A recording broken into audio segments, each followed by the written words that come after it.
Hi, I'm Angified. I started Angified Presents. We share the love of music. It has been medicine and therapy. Nothing else worked. It has saved many of us. With mental health, we need to open our eyes. Hurt people hurt people. We ask that you listen, comprehend, and relate with your ears. Form that heart of unity and one. We share on this stage. Statistics, feelings. And ourselves. We stand with the belief to be you, to be heard, and to be original. We all may be different, with opinions and beliefs. At the end of the day, we are all brothers and sisters. We are family. We ask that you join us in a magical journey with artists from around the world. Open your minds, let in the love, and listen with your hearts. We all want a better tomorrow. Be one. Communicate and look out for one another. And then, and only then, will you find the world. We will find peace in all the world. You'll find the world. And you will find in this shining world. He was among us in every boy and girl.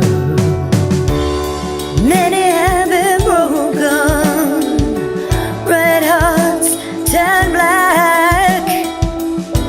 Love will melt the ice and turn it back, and you will find the world. You will find the world.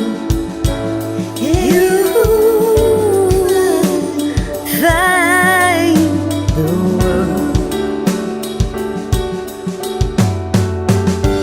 And when you find a place called home, where everyone is free to roam, a whole new world, a better place for our children's futures at stake. And you'll find, with music in your soul, laughter in your hearts, together we can grow a better place, with love in us all. And you will find, together we can save it all. And you will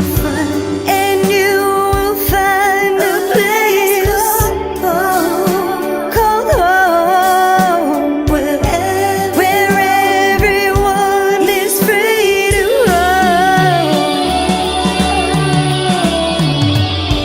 a better place, a whole new world.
talking about it all every Thursday night. From software to plugins and synths that entice. Dive deep into tech and let creativity take flight. Talkin' IT.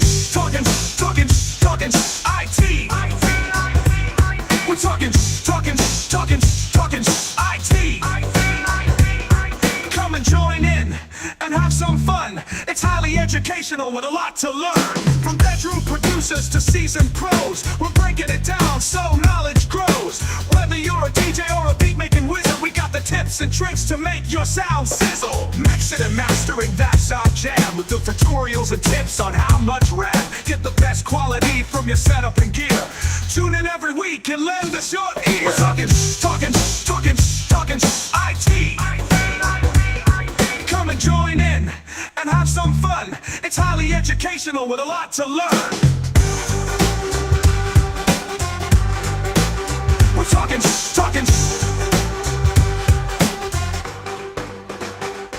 We're talking IT. We're talking IT. Every Thursday night on Angified.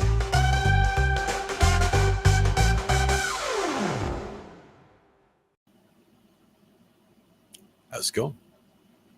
Thursday night, once again. I'm coming, Len. He's there. Coming. We know he's here somewhere. We just have to find him sometimes. I'm still learning. Hey, sometimes it's too busy and it takes an extra few minutes to get where we're going, but we always get here in the end, and that's the important thing. Yeah, a little slow on the uploads tonight, but we're here. Yep. We're here with everybody, and it's Thursday. And what are we going to look at tonight? We've got several things cooking. Yes, tonight's theme is guitars, mixing gear, and something weird. Something weird.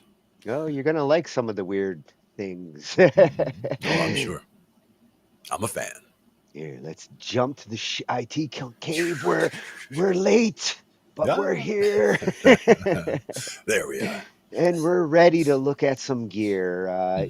You know, like the last month our feed just keeps getting more and more cool new 2025 toys, and Yep. it's hard to ignore some of these ones that I'm coming across. You remember those Apple glasses that we looked at back in the VR night? I'm starting to see these like actual glasses that are coming in and giving us screens inside our glasses. And Cat and Cherry XR, we actually found this channel when we were doing our VR night, and their reviews on gear like this so awesome. And she's going to be checking out this pair of glasses that $700. That's in my like go-to range for something like this. Yeah, and that's instead of a big screen. So yeah. Well, it's better than $3,000 for the Apple. Yeah, and they should continue coming down over time. I mean, as technology improves, these sorts of things, that's the way those trends go. Yeah, when these hit the $200-300 range, when they're equivalent to like the cost of a phone or a laptop, now we'll be talking. Yeah, I mean, the 3,000 price range, that's like the early adopters, right? Like some people are getting in at that range, the people who have to have it, like the day it comes out. But, then there's a more reasonable, uptake after that. The more reasonable people are starting to grab it as well. And then, when the price comes really down, though, then it's mass adoption. That's when you get to that point. Yes, that's critical mass. And I love my MIDI guitars. So anytime I see something new, and this one's coming from Yamaha, which could be a toy or could be something useful. Yamaha tends to do both, but I'm curious as to this new Easy AG that they just came out with, and it kind of looks like an acoustic. But it's not. No, it's got something going on right there for sure. Yeah. So, for the guitarists out there who might want to get into MIDI, it's possible this might be a contender. The way he titles it, the weird MIDI guitar synth you might actually want. What's funny is what those, it looks like buttons all over the neck right there. Yeah. And it reminds me of something I saw in the past, which was a device to clamp on. It wasn't a MIDI thing, but it was a device to clamp on for chords. So like you could hit a button and it'll do the claw for like the G chord or the C chord or the A chord. Like, so we talk about how guitar chords, a lot of times it's a certain claw that you can just move around the neck and get all the different, all the different notes, but you got a major and a minor and whatever. So you just had a little thing that clamped on that had buttons like that. But this is for something else, I'm thinking. Well, and if you are a guitarist and you want to get better with the claw, the next one, and I was, this is new to me, this neck, but I figured you might have seen it in the past, because it takes a different kind of neck marking approach that is almost like a keyboard. What I can say is, just glancing at it, the one line that you see that's a line straight across the neck, we would call that the pentatonic equator. Like usually, like that's the 12th fret also, where you're at the octave. But if it were a pentatonic scale that you were looking at across the entire neck, there's one spot where there's a straight line of notes where you play every single note on that one fret. And then there are certain notes you play, above and below that make it a pentatonic scale. So it could be, that's what that looks like right there. So it looks like right above that is the minor pentatonic. So we'll take a look. But yeah, that's likely what that is. So it's possible it's pentatonic friendly for all you fancy guitarists. Sure. Yeah. So this is a freshie channel, Suki's Cirillo's Lead Guitar Workshop. So I found us a guitar workshop channel. Nice. I like it. And to shift more towards like the mixing side, I love Zoom mixers. There's a couple of them I've been really eyeing as a upgrade on my mixing side, but this one is so tiny, and if it has the same like Zoom quality that their other mixers have, USB ready, this is the kind that you can throw in the laptop bag. And I see 4 line inputs, 2 hybrids with the Zoom mic preamps. Yep. 2 outs, or 2. Yeah. This is an interesting mini mixer. I like it. With a lot of options. The Live Track L6. Sweet. Yeah, this one's coming from the Midlife Synthesist. I also found a synthesis channel. One thing I will say about anything that's got knobs like that going in a laptop bag is have a good, container for it. Like even if it's a Tupperware or something that's, just a little bit bigger than it, something that can protect it, because you don't want those knobs getting knocked off on a bag. Yeah, and I bet you Zoom gives you a carrying case. Yeah, exactly. When it's small like that, throwing in the carrying case is just gravy. Yeah, some of the devices like, little DI boxes and whatnot that have no knobs on them, for example, those can just, you throw them in, no problem. You could have them all stacked up in the bag together. But you start throwing things in that have knobs on, that's when you start breaking knobs off. And you always got to check the knobs afterwards to make sure they're where you want them to be. Yep. That's why people I know like put little stickers or corners of stickers to point at certain spots on the knobs so that you know exactly where it's supposed to be. Yeah, and after we look at the mixer, and something I keep suggesting, a lot of these guitarists and singers who just want to get their stuff into the DAW, they're going with audio interfaces. And to me, having a mixer along with an audio interface solves my problem of getting ASO music out of Cakewalk into my mixer, into Zoom. When it comes to a good music machine, having both of these is better than having one of these. Oh yeah. And that one, the one in the image right there on the left is very similar to the one that I'm using right now, except mine is the 402. That's probably the 802. You have the analog version, which exactly. Luder. The reason why I like this one is because it's exactly what he's using, and he's got the USB one and the analog one, and I keep trying to get him to get that USB one set up properly in Zoom. So this was specifically to look at getting your audio interface, routing through a good digital mixer, and using both of them to make music. Very cool. Nice. And to finish off, slide to some mixing, and I do want to get some more mixing topics in over the next couple of months.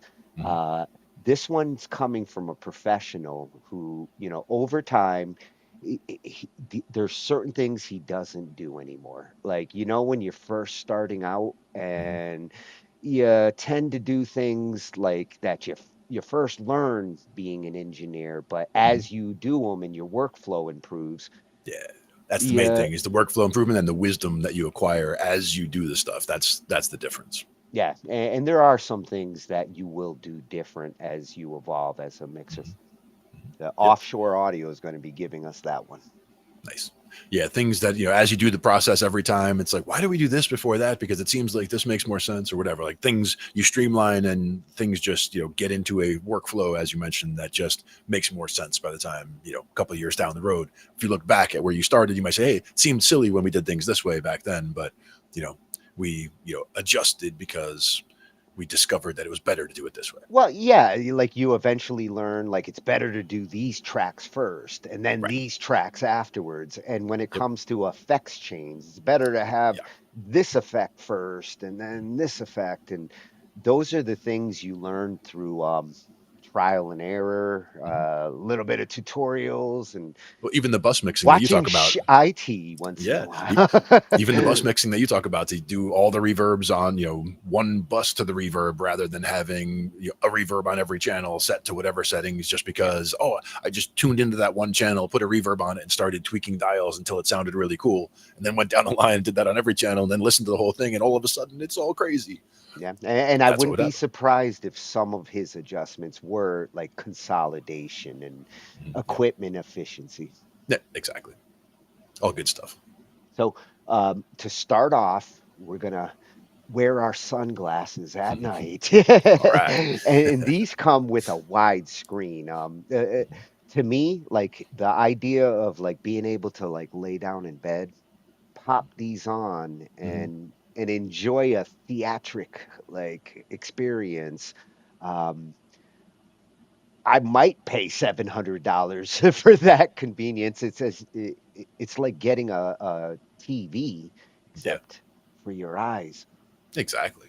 And again, that's something that, I've been waiting for a long time, for the technology to mature for these. I first tried like VR headset back. I mean, I don't even want to say how long ago, but it was, decades ago. And since that day, I was like, we got to get to the point where we can just put on, a pair of sunglasses essentially and have a good screen right there.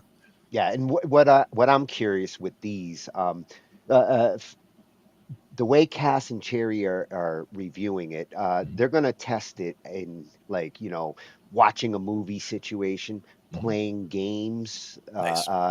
Like I'm curious how well it is as like a VR goggle as I am a giant screen for my eyes. Exactly. And I would love to see the gaming aspect as well. Yeah. And these two do great reviews. It's at Cass and Cherry over on YouTube. The coolest gear. I mean, just look at these thumbnails and like the kind of toys they get to play with. And they do test them. You remember that treadmill? That's where we first found this. The 360 treadmill. Yeah. Like they were the first ones to show me something I really want to get my hands on. Nice. But here it's the Rokid AR Spatial glasses, and there's other brands. Like right now, this is an emerging market. You're seeing some different competition there, which is going to help bring the prices down even more. And I think these might set a certain standard for, lighter VR goggles that you can just wear around the house. Yeah, that'd be great. Now, again, the trick becomes, we know that people got very distracted when they started walking around the streets, just looking at their phones and, wandering out in front of buses and things. This could make it worse, where you can't even tell someone's that distracted because it just looks like somebody's wearing shades and they go walking into traffic. So we have to be careful. We have to be careful how you use your technology. If people get distracted because they're looking at their phone, they're probably going to get even more distracted if they're wearing their phone. Yes. So wait till you get on the bus, then sitting in your seat. Now you turn on your eyewear. Yeah. Kids don't try this at home. Yes, but Yes. but I love the technology. It just must be used responsibly, like any technology. All right, well, let's see if they can be gaming and entertainment. Excellent. Rokid's back, and if you've seen my older reviews, you probably know I've always had a soft spot for their display glasses. Even when there were missing features, their screens were sharp enough that I often picked them over others anyway. Now they're back with something new, the Rokid Max 2 glasses and the updated Station 2. Together, they make up the Rokid AR Spatial pack, and things got a whole lot more interesting. Big thanks to Rokid for sponsoring this first impressions, not a full review yet until I spend more time with it. Today, I'll take you beyond reality and into what's changed. So what exactly is this setup? The Rokid Max 2 are display glasses, super lightweight and designed to give you a giant virtual screen right in front of your eyes. And their Station 2 is their companion device that powers the spatial features that let you run apps and multitask. They form an AR system called Yoda OS Master, super cute name, and it's focused entirely on spatial computing. Take it to him, Ariel. That means you can open up to 3 virtual screens at once, and these aren't just 3 windows of the same app. You can actually run 3 different apps side by side, which isn't something most other display glasses can do. Place them around your view and you can still see your surroundings while you work, watch or play. If you haven't heard of Rokid before, they've actually been at this for quite a while. The company was founded back in 2014 and they started shipping display glasses to consumers in 2020.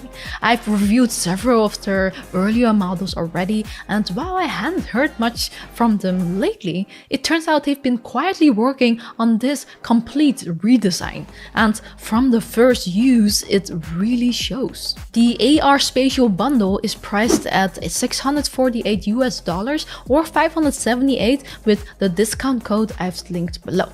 The glasses and Station are also available separately if you prefer. But let's take a look at what's in the box first. Inside the Rokid Max 2 box, you get a redesigned carrying case, the glasses themselves covered by a light blocking cover, extra nose piece, a USB-C to USB-C cable, manuals, a cleaning cloth, and then there's the Rokid Station 2 box that includes the Station 2 device, a thoughtful silicone case for the device, another USB-C to USB-C cable, and manuals. Nothing too fancy here, just everything you need to get started. Now before we talk about my highlights of this thing, let's talk about the new design, starting with the glasses. Rokid has always taken a slightly different approach when it comes to how their glasses look. The Max 2 uses a design that wraps around the optics, which helps hide those bulkier birdbath style lenses more than most. Personally, I think it works. It gives the glasses a cleaner silhouette, even if it's more of a personal taste thing. They come in at just 75 grams, so they're light enough to wear for a few hours straight, although I have to test this a little bit more later. On the right frame, you'll find 3 buttons: volume up, volume down, and a brightness toggle for the display. The new case design is a nice step up too. It's way roomier than most AR glasses cases I've seen. There's a dedicated compartment for accessories and even a removable divider that I assume is meant for the Station. And instead of a zipper, it closes like a clamshell and it still seals tightly. The build feels sturdy and their leather-like material adds a more premium touch. It's nothing groundbreaking, but genuinely thoughtful. Now the Rokid Station 2. This thing is small and fits nicely in the hand. It's kind of cute, honestly. On the left side there are volume buttons, and on the right you've got a home button and a menu button. Up top is a power button and a battery indicator. The entire front area is a capacitive touchpad, so it acts like a mini trackpad or pointer. More on that in a bit. So here's what stood out right away once I started using them. You can plug the Max 2 glasses into any device that supports USB-C DisplayPort alt mode, like a phone, Steam Deck or laptop, and you get a mirrored screen inside the glasses. It uses micro OLED displays at 1080p or 1200p per eye depending on the source, with a perceived brightness of around 600 nits. It runs at 60 Hz, but if you use the Station 2, you can also do 120 Hz. There's also a built-in diopter adjustment from 0 to -6.00D, which is helpful if you're nearsighted. These glasses without the Station don't have built-in stabilization or 3DoF tracking. The image just follows your head movement, which is perfectly fine for basic media consumption. But if you want to do 3DoF tracking, that's where the Station 2 comes in. The Station 2 is more than just a streaming box. It runs on a Snapdragon 6 Gen 1 chip, has 8 gigs of RAM, 128 gigs of storage, Wi-Fi 6, Bluetooth 5.2 and a 5000 mAh battery. It also includes a 9-axis IMU sensor to enable that 3DoF tracking, and there are 2 USB-C ports, one for the glasses and one for charging, both supporting up to 18 watts of fast charging. Once you snap on the glasses and boot up the Station, you notice the biggest change. It runs its own operating system now called Yoda OS. Station 1, the previous one, was more like a Google TV, but now it's kind of like a mini computer, not just a casting box. You get access to the Google Play Store, so you can download Android apps directly and run them natively and on a giant floating screen. There's now a mini taskbar along the bottom for jumping between apps and accessing quick settings. The front touchpad on the Station acts like a mouse. You move your hand to guide the cursor and tap to click, or if you prefer, you can switch it to mousepad mode, so it behaves more like a laptop trackpad. You can run up to 3 app windows at once in 3DoF, so imagine YouTube in one window, social media in another, and a browser off to the side, all at the same time without switching between screens. The windows can be repositioned and each window can be changed to a wide, ultra-wide or narrow size. There's also the theater mode, which gives you that massive screen effect. That's also where you can freely resize the screen to match your comfort to up to 300 inch. Now, about that claim, remember that it's more of a reference point. The idea is that it feels like you're looking at a 300 inch screen floating 8 meters in front of you, but what actually defines what you see is the field of view. And here it's around 50 degrees. That's a solid bump over previous Rokid glasses, though a bit less than some of the newest competitors, which are now hitting around 57 degrees, but those also come with a higher price tag. With 50 degrees view to view, you have to imagine that you're watching through like a rectangular box, so even if the screen is 300 inches, you will still see only a small part of it, so you most likely be putting the screen a little bit less big. And yes, Netflix works natively, no workarounds needed, it just opens and plays, which isn't always the case with display glasses. So this means it also supports other DRM apps like Prime Video and Disney Plus, and it's just really nice to have access to all these different apps because this device has access to the Google Play Store. Now, the glasses do not have electrochromic dimming, so it's either see-through with a bit of natural darkness, or you clip on the light blocking cover. The see-through mode, so without the cover, does have its perks though. Rokid makes pretty smart use of the transparency, like they fade out backgrounds or overlay spatial elements, which gives some visuals a more immersive AR-like feel. One of the nicer touches is this constellation background that slowly fades in, making it feel like your room has now been filled with space stars. These kinds of small design decisions might go unnoticed, but as someone with a background in interaction design, I really appreciate those. They also have about 35 spatial apps you can play and try out. It's super cute, and you can install third-party app stores even like Aurora for even more flexibility. So you can can really customize this thing to your needs. For my personal setup, I've already got Google Docs for script writing and Moonlight and Steam Link for game streaming and, you know, social media, paired with a Bluetooth keyboard or controller, and it really becomes this compact, portable entertainment and productivity system without needing anything else. It also supports 3D content and spatial videos, including ones shot on certain iPhones. And while we're talking about Apples, the Apple Vision Pro is obviously in a league of its own when it comes to mixed reality with full spatial mapping, hand tracking, and a much larger field of view, but Rokid isn't really trying to compete with that directly.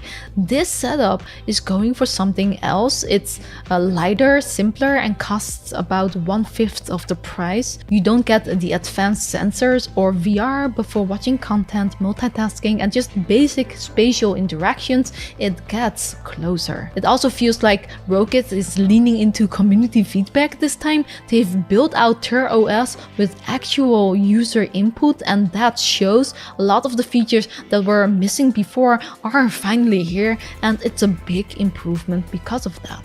So far, I've tried the setup in a few different scenarios. At home, I've been using it to binge Netflix. Theater mode makes it feel like I got a massive screen hovering in my room without taking up any space. In the garden, I was actually writing this script using floating windows, a small Bluetooth keyboard on my lap, just relaxing outside. It worked surprisingly well, though you definitely want to use the clip-on cover because the sunlight washes the image out too much otherwise. And I played Steam games in my empty, sad, messy studio right now because I just moved, but these glasses really does make that kind of scenarios better. So these aren't dramatic use cases, but that's kind of the point with just the station and the glasses. You don't need a laptop or phone anymore. It's a compact setup that still lets you get stuff done or just kick back and watch something without needing much else. So my first impressions are good. The Max 2 glasses are lightweight and comfortable enough for a few hours of use. The image still looks nice and sharp, which was always Rokid's strong point. I don't wear a prescription myself, though, so I couldn't fully test the diopter range, but the adjustment is there if you need it. The Station 2 has been surprisingly capable so far. The UI feels responsive and multitasking works well. I did notice that the virtual screens can drift over time, but recalibrating is quick, so it hasn't been a major issue, but it is something I'll keep an eye on during longer sessions. One thing worth mentioning, the Station 2 does make a bit of fan noise. It's not super loud, but in a quiet room, especially at night, you definitely hear it. Not a deal breaker, but something to be kept in mind. I still need to test battery life, image quality, and how it holds up in different environments for extended use. All that's coming in the full review. I think I need like a week or two more with the device, so if there's anything specific you want me to test or show in that review, definitely drop it in the comments because I still have some time for it. But if you're curious already, I've got a $70 exclusive discount code from Rokid and a link in the description where you can check out the Rokid Max and Station 2 yourself. Don't forget to subscribe for more XR content, it helps a lot. Nice. Oh, and that's not even the full review. Exactly. Just a part of the review. I'm actually sold. Like, it does everything I would want it to do, and then some. I like the idea of augmented reality. I don't want to put like giant goggles on that completely replace what I can see. Yeah. Like, I want to be able to have a keyboard in front of me. There's my screen and see the keyboard. That kind of blend is much more useful. And even the light blocking, having the option to just clip on a thing on the outside. I mean, you know, I've used glasses before and had, you know, clip on sunglasses. So, you know, it's not super ideal, but with this scenario, it's going to be something that's in the box that you already have with you with the glasses and the you know, the case. So the whole thing is all right there anyway. And the idea is, you know, you're going to be outside, you put the thing on, you know you're going to be in a bright room, you know, you put it on beforehand. I like that idea as well. And as we mentioned before, you got to be careful with the augmented that you're not using it while you're just wandering around, which sounds lovely, but if you're doing it, you're like, oh no, small field of view. But yeah, people are very easily distracted. Yeah, don't get too comfortable with them and start to like focus. You really can't split your focus. So you are either focusing on what those glasses are showing you, or you're focused on the street and the cars that are coming. If you try to do both, you could get hit by a car. Yeah, see, multitasking is a skill, and that's the thing, is doing tech support for decades. That's one of those things that we do kind of figure out how to work on this problem while you're talking about this, while you're doing that. So you kind of get used to having your attention pulled multiple directions, but at the same time, so many people can't walk and chew gum, and they would wear something like this and have it in augmented reality. And this is so great, and be chatting with their friend in a video call on this one while they had something else over here and something else over there. I just walk right off into traffic. Yeah, I can just see that happen. You might start seeing like pedestrian laws in the future that where like you cannot use these while you walk. It probably says it in the manual. I mean, honestly, because it is one of those things that it is very important. You have to always be aware of your surroundings, and safety is important. That's one of those things. If it was like say for just small detailed information in the corner of the screen, like hey, I'm looking at things and I'm getting a little pop-up, you are looking at this. Well, like that constellation mode that they had a minute ago, where just in your room in a blank spot in the background, it just brings up a little constellation of stars. They can use that same kind of a thing, but put, as you say, pop-up information or whatever in those spots that are not important for what you need for navigating where you're walking. Like, shouldn't be blocking what you're walking, and it shouldn't be blocking the surroundings of what you're trying to see. And given the size of like her studio there and what she's got to work with, for people in limited space but want that like 70-inch TV experience, I mean, it's a little pricey, but it's not like expensive pricey. It's just on the edge of, it's a nicety at $700. If they get it down to $500, it starts to hit a sweet spot. Yeah. And like one thing that they're saying about the 300-inch TV, like as the reference, 300-inch TV at 8 meters. I mean, that's 24, 25 feet away. That's pretty far. So that's why it's like she was talking about, kind of looking through a box at a 300-inch TV that's far away, but it's about the crispness of how it looks also. So it looks like as crisp as a TV would, at that range, which. Well, and that's what I was wondering. Like, you're going to have some people whose eyes don't adjust as fast as others. It's the same kind of situation when motion sickness and, VR can't work for everybody because some of us, our eyes don't work the same way. I very much like the fact that they have some of those adjustments built in, though, like the one for the field of view where, you can make the screens, bigger or smaller, so you can adjust the actual screens themselves, make a narrow window over here, that kind of stuff, as well as they were mentioning the diopter range for people who have, vision correction needs. They can actually, dial in and try to correct for nearsightedness. Yeah, and as far as like physically wearing it, she didn't seem to be complaining about uncomfortable or any. A lot of these goggles and this technology, you hear people bitch like, this thing is like a helmet. And yeah, I mean, I remember when they were a helmet. Essentially, it looked like you were about to climb into a TIE fighter. Yeah, I mean, for sure. Yeah, the fact that they've gotten it down into this like really little form factor. I mean, anybody who wears glasses on a regular basis is used to that experience. Yeah.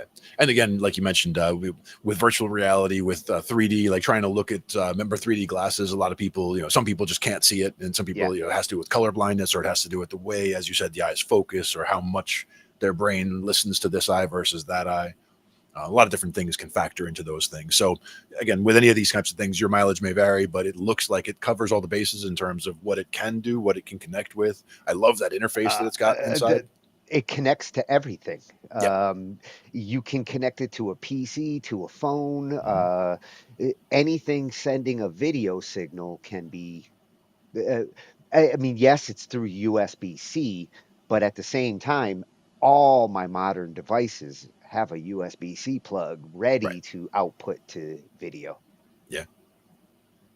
I like it very much. Yeah, for the gamers out there who want to be able to go sit on the couch and don't have the TV that they want to play it on, this is a good alternative. I tell you what, that with that coupon code she mentioned there, that probably gets you down closer to that $500 price range that you were talking. So if you're buying one of these now, take advantage of that. She's hooking you up. Yeah, absolutely. Good review. Lots of good information. Yeah, that's at Cass and Cherry. I will be going back for that full review. I love what she tested there, and I'm sure she did more stress test and over that next week. Yeah, for sure. In environmental situations, like knowing that you need the shader when you're out in the sun, all good stuff to know. Yeah, I like it. So now Yamaha's got a new MIDI guitar. And I've looked at Yamaha MIDI guitars in the past, and in the old days they were toys. Something you might have bought for the kids, but musicians weren't like taking those serious. This one maybe Baymud. At Baymud, nice and consistent with the naming. I like the light up guitar top there. Nice. Yeah. Oh, and he's got some good gear, and he's gonna be looking at what we're gonna be looking at in a moment. Sneak preview. That's probably how I got one nudge from the other. Like I was looking for one thing tonight and stumbled across these cool little pieces of gear, and nice. I think any guitarist out there, if you can get a cost friendly MIDI guitar in your utility belt with all your other guitars, there's a usefulness for these kinds of devices as a guitarist. All right. Looks like some good stuff there. Let's see if Yamaha brought it this time. Bring it. Oh, there it is. Hello, I'm Baymud, and I've got something strange. I had a few other things planned this week, but then this ridiculous MIDI guitar fell into my lap, so here we are. Today, we're taking a brief look at the Yamaha EZ-AG, or EZ-AG if you're Canadian like me, as it's my current obsession.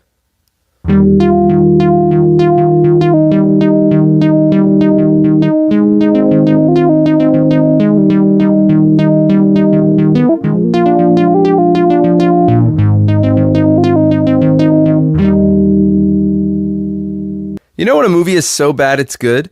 This is the Troll 2 of instruments. If that hasn't caught your interest, then this may not be for you. Launched in 2003 as one of Yamaha's self-teaching guitars, the EZ-AG is the companion to the EZ-EG.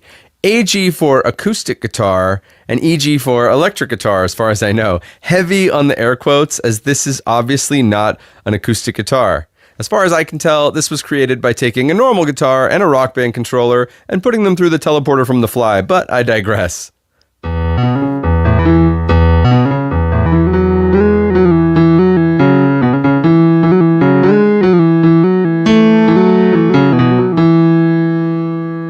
If you've seen some of my other recent videos, then you know I've been a bit obsessed with integrating electric guitar and synths by way of MIDI.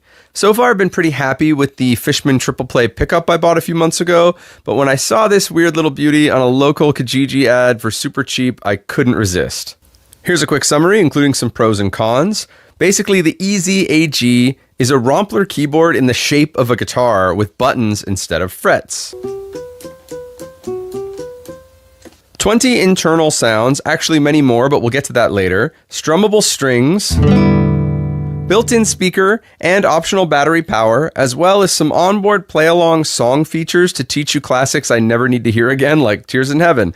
The fret buttons light up to help you learn the chords. The kicker here is there is full MIDI in and out, so it can be used to both control other synths, as well as become a multi-timbral sound module to be sequenced externally.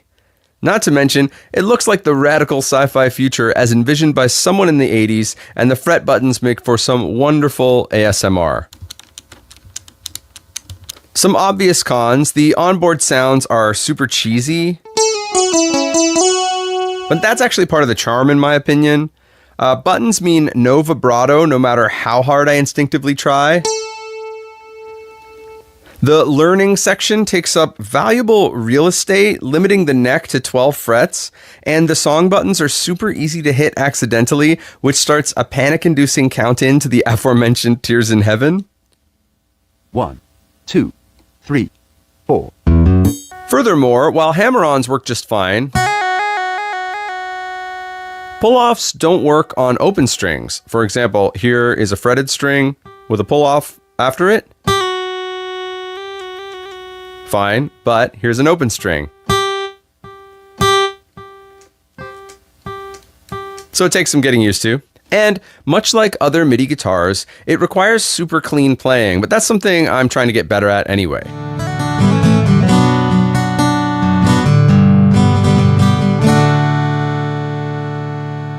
However, unlike other MIDI guitar solutions, the frets being buttons means there's zero latency, as there's no pitch to interpret. It's just like pressing a key on a keyboard. Pressing the buttons without strumming sends the note at a very low velocity as well, which can be handy from a MIDI perspective. For example, here is a pick note versus...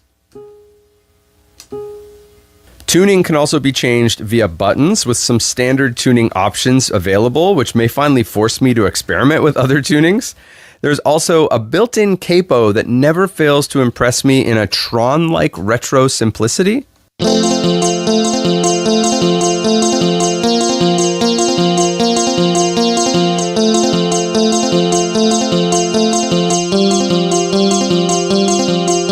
The AG model also has a mute strip, so you can silence errant notes or play a sort of palm muted sound. No individual muting, it's all or nothing.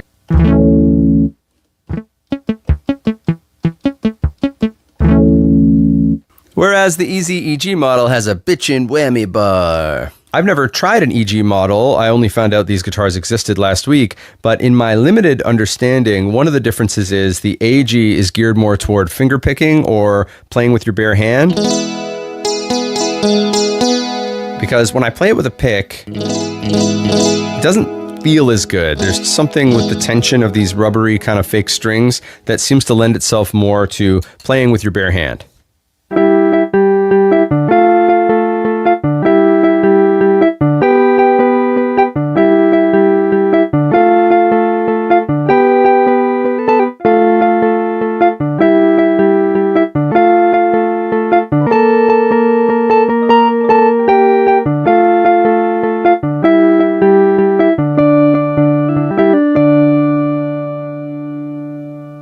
So who is this for? Well, I assume Yamaha thought it was going to help teach the next generation how to play the old generation's music.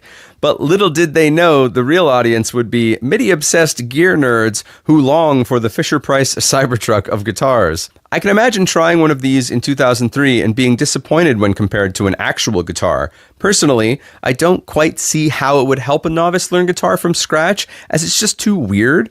But somewhat ironically, knowing a bit of guitar already makes the Easy AG useful as a strange controller. If you've got an open mind and are looking for something weird to make sounds with, they're a lot of fun. Of course, like anything, your enjoyment will vary with how much you paid. It's cheesy, ridiculous, not always easy to play, but also a clear conversation starter and more powerful than you'd first think. For instance, while you can access 20 sounds via the buttons on the unit, it's actually got a built-in general MIDI implementation, something I had no idea existed until wading through the 127-page thread on KVR about the Easy AG. Which means there are actually over 128 sounds to choose from via external program change messages.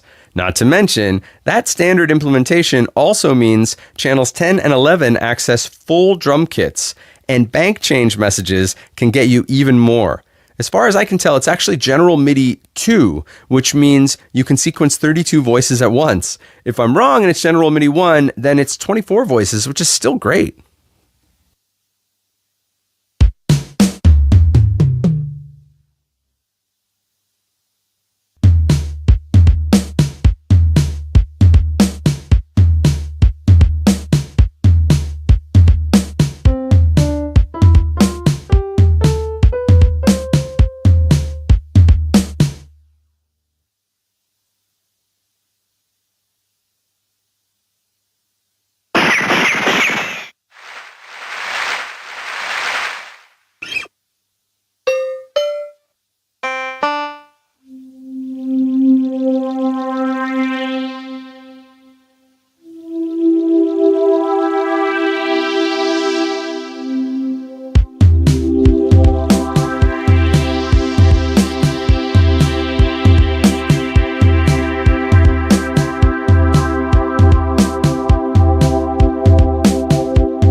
Sure, the sounds are dated, but some of them are actually very serviceable. Not to mention, you can also use it as a controller for other synths. There's no user control over the MIDI channels, which is a bit annoying, as each string is set to its own channel. But you can get around that using something like one of these CME MIDI boxes, or similar software if you're more computer oriented. In my case, it works well with the Deluge via MPE settings to merge the strings, especially using MIDI follow to control whatever synth is active.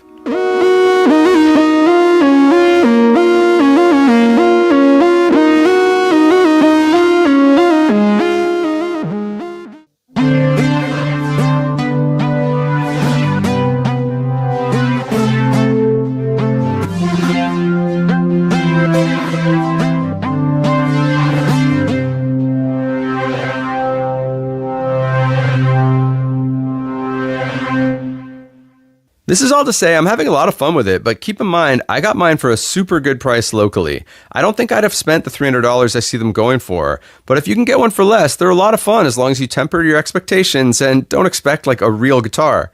The biggest downside is it won't hang on my wall as there's no headstock, but at least I don't have to sell a guitar to make room. Have you ever come across one of these before? Did it finally help you learn Tears in Heaven? Let me know if you've got any questions or tips. I've got some ideas of how I'll use it, so if you want to see more, leave a comment. In the meantime, I'll be making weird cheesy noise with my Yamaha EZ-AG.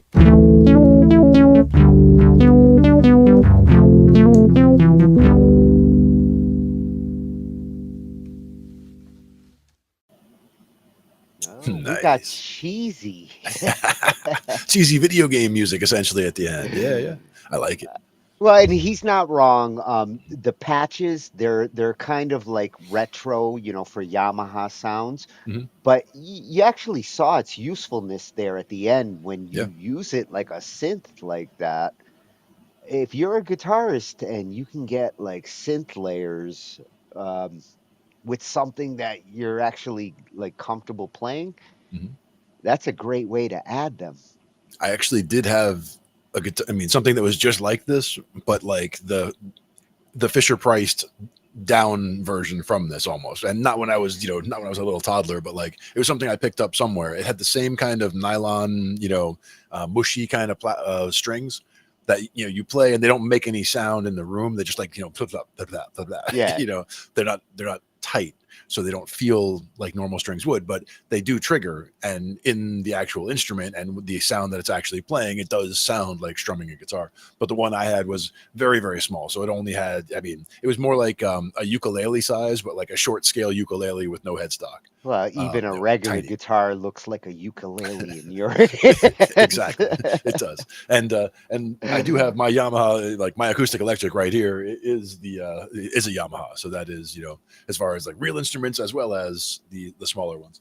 Well, and now we know why it looks like an acoustic. It's their acoustic guitar. The acoustic simulator. And I like the idea that the lighting up of the frets, the fact that the buttons, like he was saying, if you have a general knowledge of guitar, or even if you're just starting out, but if you understand the feel of the guitar, you understand the notes, you understand how to play just simple things, as far as you understand where those are. It teaches you fretting in a like Guitar Hero kind of approach. Exactly. And it can just make it where, if you just hold these strings, and it can help you arpeggiate, as you mentioned, like you can, learn how to do the strumming for arpeggiation and all.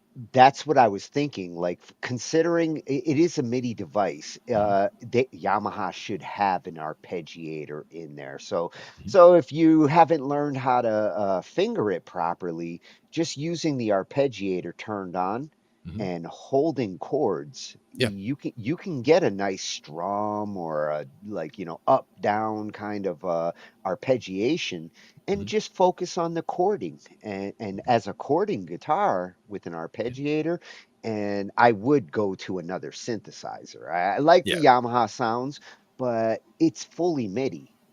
Send it to a good sampler, and now you got a real acoustic guitar sound.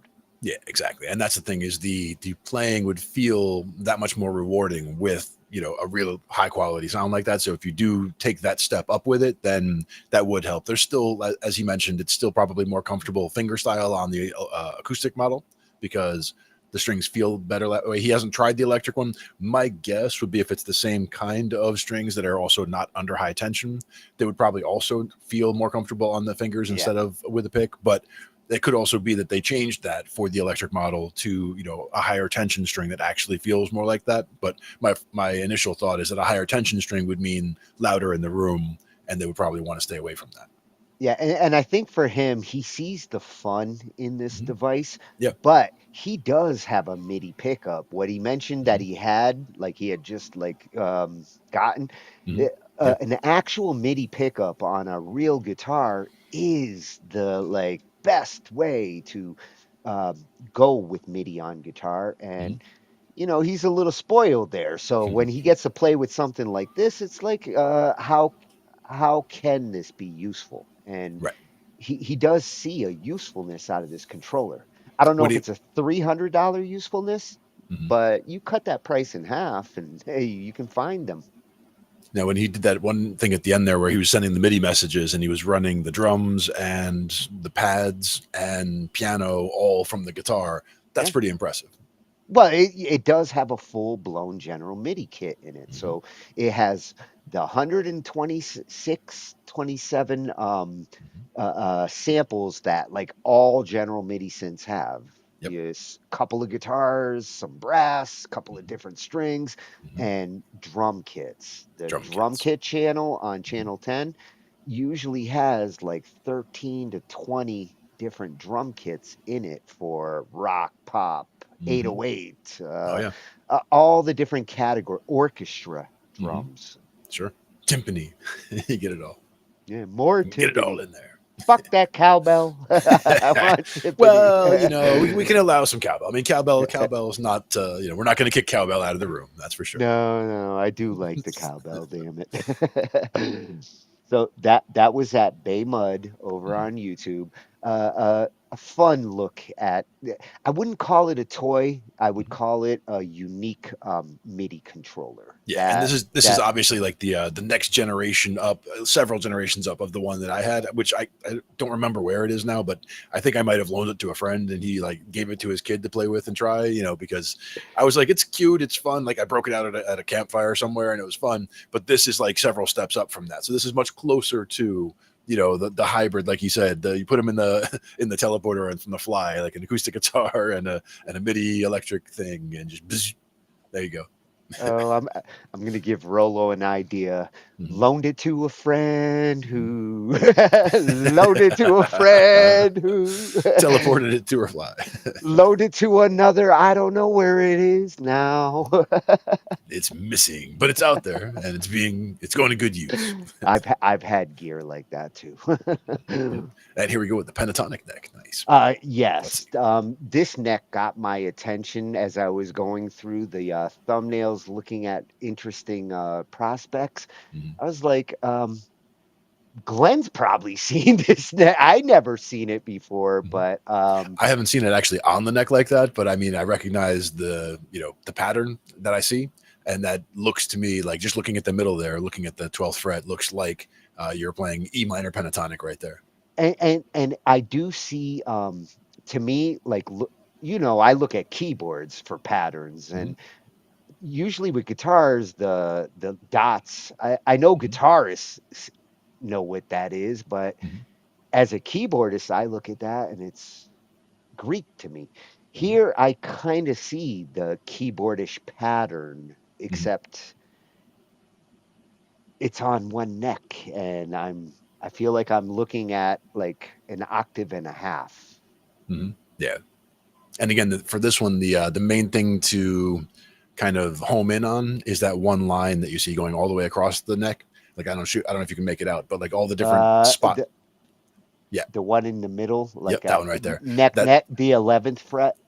Is that what that is? I mean, I can't see where the dots are on the neck from here, so I can't tell. But it does. I thought at first it was going to be the 12th fret and that it would be the octave. But then I'm looking at the open string would be the other spot where it would be open like that, and it doesn't look like it would be. So this might actually be, that might be the 10th fret where that is, because this might be D minor pentatonic. Yeah, I because think it looks like that's where I the think pattern the is. double dots is the 12th fret if I counted it properly. Okay. Yeah, that makes sense. 3, 4, 5, 6, 7, 8, 9, 10, 11, 12. Yeah, the double dots are the 12th fret. Now where's the first black marking, shall we say? Is that on the very, very first fret, or is that first marking? Yeah. Well, the first fret has that like square that's like just under the E. But only one square across that whole fret, right?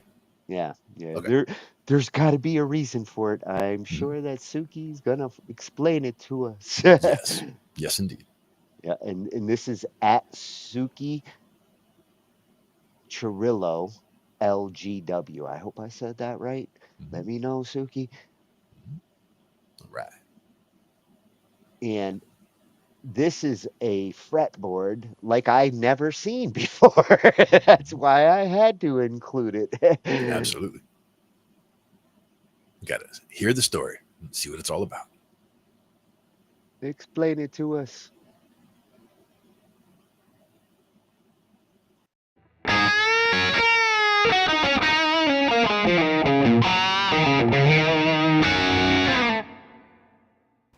You've looked at this fretboard your whole life, but I bet you've never seen it like this.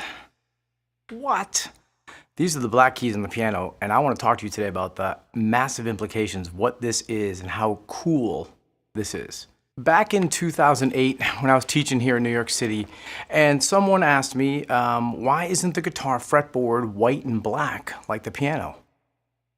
Boom. Man, I just love that question. So we had a guitar repair place at the school I was teaching, and I went there and asked this guy who was there at the time, Alan, if he had a broken guitar neck I could borrow. I had a lunch break coming up, and I was dying to try this. So yes, here we go. And he handed me this pseudo teleneck here, and I was like, perfect. I got my Sharpie, I had my lunch, I had an hour. Now, at that time, even though this was a long time ago, I still knew all the notes very quickly on the fretboard. So I just sat down, I drew 6 lines for the strings, I took my Sharpie, and I started to fill in the black notes. I started here on the very first one, which was F sharp. And then I did G sharp and A sharp, and then here's the B to C, and so forth. And I did it on per string. And if you look at this, you can see on a single string how the piano keys line up with the fretboard. So I want to talk about how these black keys, what they are. We kind of know what the white keys are, but I want to dig into what that is as well. So when I sat down that lunch and I filled in all the black keys, at first I laughed because I was like, it looks like the piano like threw up all over the guitar fretboard. Then it hit me. What this really was, these are the 5 patterns of an E flat minor or G flat major pentatonic. And it just things started clicking. I never saw it like this, and I want to show you guys what this is and how cool this is. So when you think about one string in music, just before we even pull back the language, before piano, before guitar, there's only 12 notes, right? And there's 5 black keys and 7 white keys. That's the entire language of music, is those 12 notes. The white keys are simply A, B, C, D, E, F, G. They started as an A minor, true A minor scale, and there's a half step we know between B to C and E to F.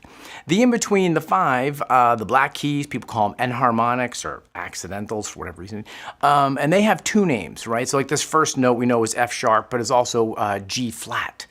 So I like to think of them in different ways depending on what I'm doing with them. But like if you look at this graphic, you can see how I took the low E string or the high E string, and the 2 outer strings are 2 octaves apart, but that's irrelevant.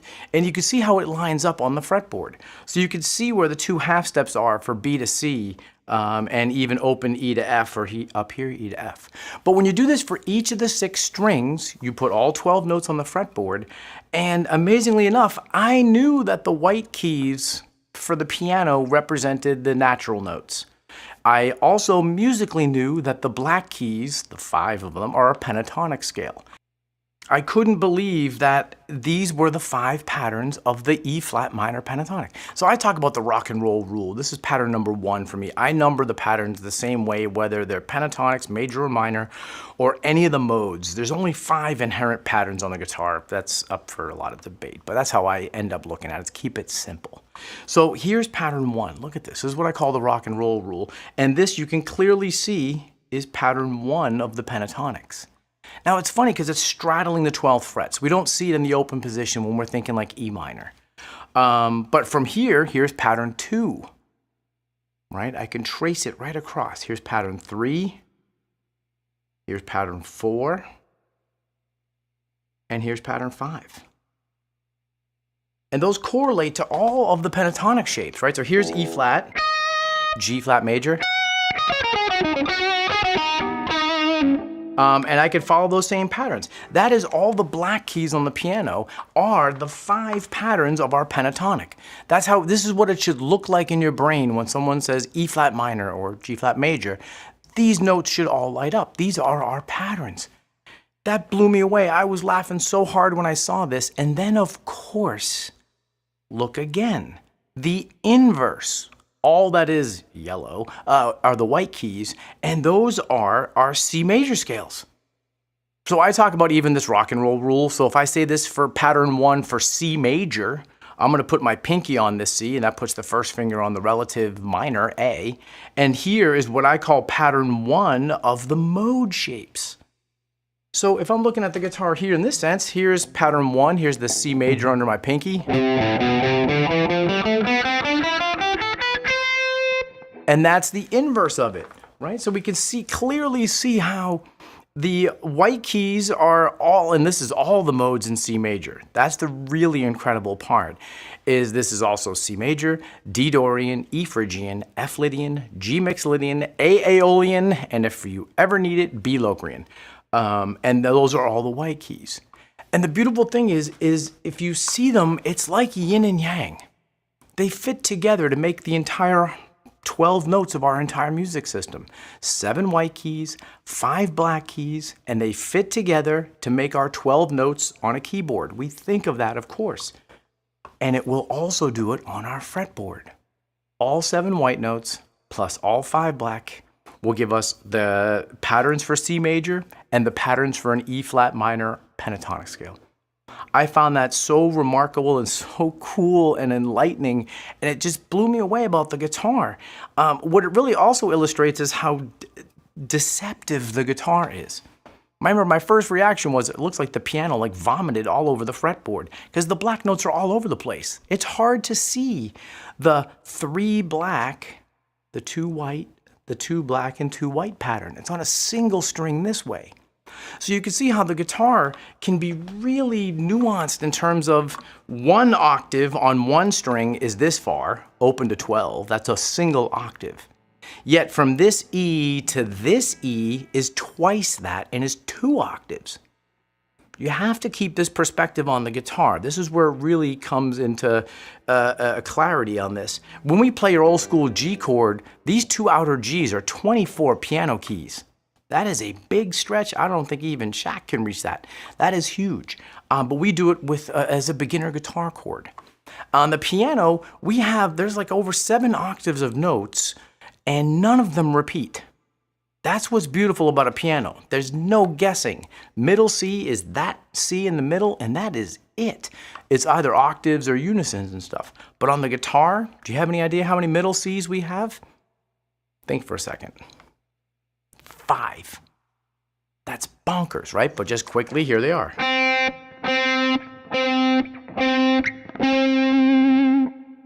The timbre changes, but those are all middle Cs. So it's really important to think of this and how to keep a musical perspective on what your notes are doing on the guitar. Range-wise, step-wise, we have about a 4-octave range on guitar. Not nearly as big as the piano, even though it seems like we have 120 plus notes or something. A lot of redundancy. Okay, so remember the idea was that our 7 white notes are C major, the 5 black notes are E flat minor or G flat major, and that's a musical truth, I call that. Now, above and beyond guitar or piano, that's been around for a long time. We know that as a musician, we see the 12 frets on the guitar. We can see that little mini piano on one string. But the beauty is when you combine them, they make the complete fretboard, which is our 12-note music system. I absolutely love this. I think this is just the coolest thing in the world when I first discovered this. Let me know what you think in the comments below. Let me know if you've ever seen a fretboard like this. I don't think I've ever seen any custom shop or anybody anywhere ever do this. And that's funny, over the years, like I said, this was, I think 2008, I had this in my classroom to remind me for years. We shut down during COVID. One of my biggest things was, don't get rid of my neck, man. I love that neck. And it's been with me ever since. And I brought it back to my studio here, and it's here with me all the time. But I would love to see a fretboard fully done. I wanted to paint this white and put some tuners on here and put some strings on here and make it look like the real deal. But let me know in the comments below if you guys have ever seen a piano on the fretboard like that. And as usual, my name is Souk. Thank you so much. Everything is at soukcerulo.com. I would love to have you be part of my community, the 6-string community. If not, sign up on the mailing list below. Get tuned into my emails and stuff like that, and we'll keep playing, right? That's what we do out there. All right, guys. Have a great day.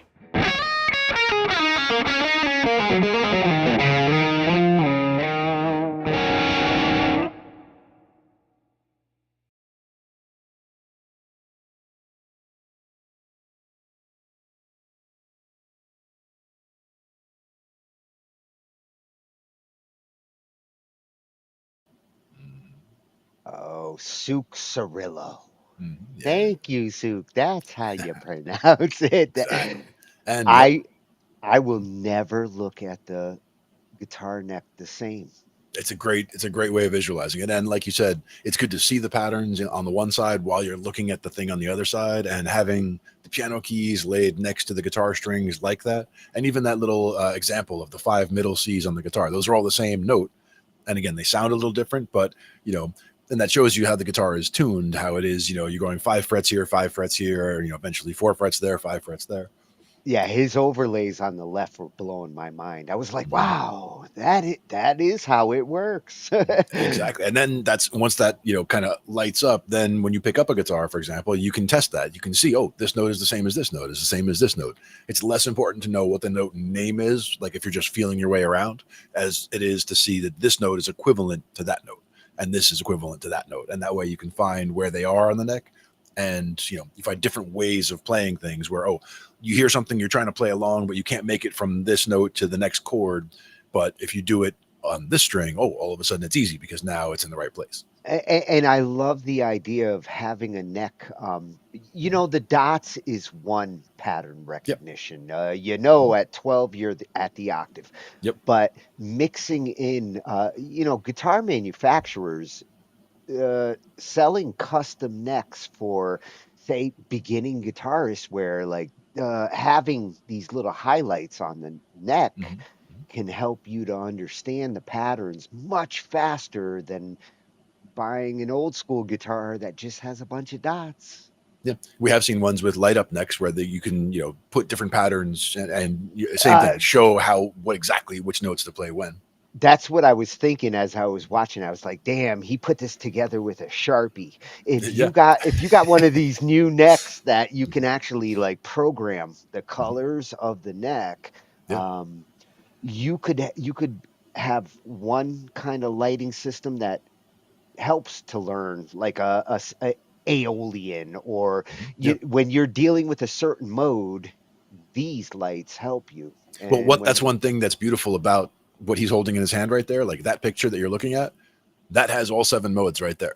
Like that's what we're looking at, is like all 7 modes are represented right there, because on the guitar, if you're just using one mode, would be, in this case, it would be C. If you start on the note C, you'd be playing, and you play all the white notes, you'll be playing C Ionian, because it's a C major that we're looking at there. Or sorry, no, in this case, he was the G flat major. That's right. So G flat major.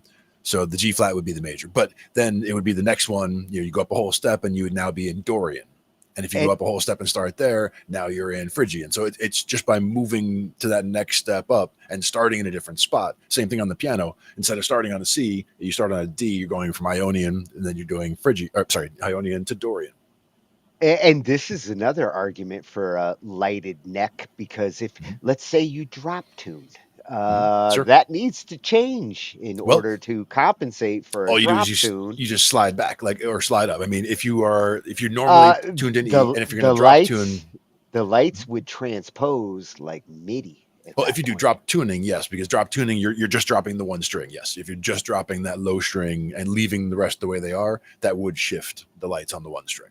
Yes. The lights go out in Georgia. Yep. And if you do dad-gad tuning, that's another one where like that one is some open acoustic playing does a lot of that with the DAG, DAD tuning, and that would also it's strange when you start playing along with it because you're expecting, when I hit these two notes together, they're not supposed to sound that way, and you hit them and they sound that way. It's like, I blame Jimmy Page for making me love Dadgad. Sure. Suk Cirillo. Suk Cirillo loved the combination of theory, pattern recognition when it comes to being a musician, no matter what instrument. The instrument that you see the pattern, that you naturally can feel, it's why I didn't end up a guitarist. The keyboard made more sense, but now I'm looking at the guitar a whole new way. Yeah, and that's the thing is the deep knowledge that you have of the keyboard really lends itself to help you when you go to learn guitar, because then you just need to make those couple different things click of how to translate, certain things about how the physics of the guitar works out, the physical setup. With his explanation, he helped me to understand what I understand there over here, and those are the best teachers, man. You rock. Oh yeah, and that's the whole thing is everybody knows the sound of the pentatonic scale. So I told that's the advice I give anybody who just wants to get started with music. If you have access to a piano or a keyboard anywhere, if you just play the black notes, I mean, it's always going to sound good because that is the pentatonic scale, and you start and end on whichever note you want.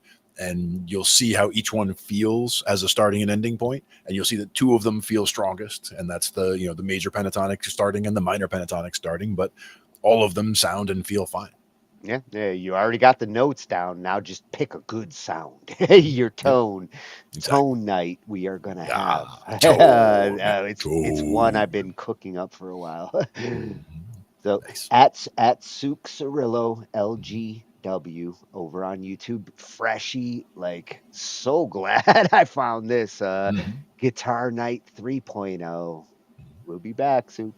And I have not seen a guitar neck decked out that way, but I very much like it. And again, first glance, I could see what kind of it's going at, but like I love the way that he brought it together and also had all the patterns kind of locked in a good tie to the piano. Yes. Yeah. A man and his Sharpie shall explain it on all. A mission. Very nice. Very nice. Yeah. Now, we're going to slide into some mixing talk. And if we're going to do mixing talk, we should talk about a mixer. And I love the Zoom mixers. Really want the R8 for the price, and it can record multi-channel for $239. It's one of the only USB mixers in that price range that can actually record 8 channels at the same time. Yep. And nice. I'm hoping that what they're doing here, they're going after the micro market, smaller form factor, portable mixers, DJs, keyboardists like me. If I don't want to lug a big ass mixer to mix all my synths. You've got 4 stereo line inputs plus 2 hybrid jacks that can be mics or guitars. Yep. I'm assuming it must have phantom power. We'll find out. Yeah, those two should definitely. Yeah. Zoom doesn't fuck around. So no. Most certainly not. And again, even just, if you had a small band and wanted, you could bring this to a band practice and be able to get some, some individual track mixing going on. Yeah, you could actually consolidate the rest of your band. I'm the keyboardist, but I do have enough inputs to get the guitar, the bass. Those actually only take one of those line inputs. Yeah, exactly. The drums I might actually use like a couple of those Well, that's where the drums, we go back to our first video, our second video, where we chain together. We have a small mixer for the drums, and we just take the output from the drums as just a single channel and bring it over. Yeah, and that actually makes sense, because with drums you're going to have a bunch of mics. You got to make sure you're covering the entire kit. I like to bring it over as two channels, because I like to get the stereo, because that way you also, if you have overheads, you have an overhead left and right, and you want to make sure you get the stereo separation, because if you pull over just a mono signal, you might lose half of the drums on a big roll like that. So it's good to get, you take the whole stereo signal across. Well, imagine half of John Bonham. it would still be better than most. I'm pretty sure I don't have to imagine. I'm pretty sure that I've told you like how I've rolled over my headsets a bunch of times. I'm pretty sure I was listening to some Zeppelin at one point, and one of the headphone sides went out, and it almost like I thought half of my brain was falling out, because it feels like you just it feels like you just went deaf in one ear, and you're like, oh my god, what just happened? I'm lopsided. Yeah, it's the worst. So this one's coming from @midlife synthesist, and for me, I love my synthesizer channels. I was almost going to do a synthesizer night. He got me triggered when I started checking out his stuff. I was like, yes, I do need to do a synthesizer night. Nice. But he's covering this Zoom mixer, and like if the price is right, I have limited space in that music corner at this point. I would like to actually take the big ass Mackie, move it over here, be useful. Take something like this would take care of that corner. Yeah. And again, very streamlined, small, looks like it's, as long as it's solidly built, that I would say that looks solid as hell. And a company that has done really well in the mixing market. Oh yeah, I mean, we've talked about the Zoom H6 that I had for a long time. Then awesome. I felt it when you lost it. Yes, indeed. Yes, it's not even mine. And I was like, no. It happens, These things happen. Well, let's see if this holds up like those do. Yeah. One of the less talked about downsides of pathological synth hoarding, besides financial distress and potential divorce obviously, is that at some point you're going to have to connect all this stuff together into a mixer or audio interface if you want to use all your gear at the same time. The problem with most mixers and audio interfaces with more than 2 outputs out there is that they can really ramp up in size and end up eating a massive amount of extremely valuable desk space. There's already a couple of small options available out there, like Teenage Engineering's TX6 or the Blue Box by 1010. Although these are tiny, they do have a couple of caveats, starting with the price point and other annoyances like having little 1/8 inch jacks instead of big boy 1/4 inch ones. Enter the Zoom LiveTrack L6.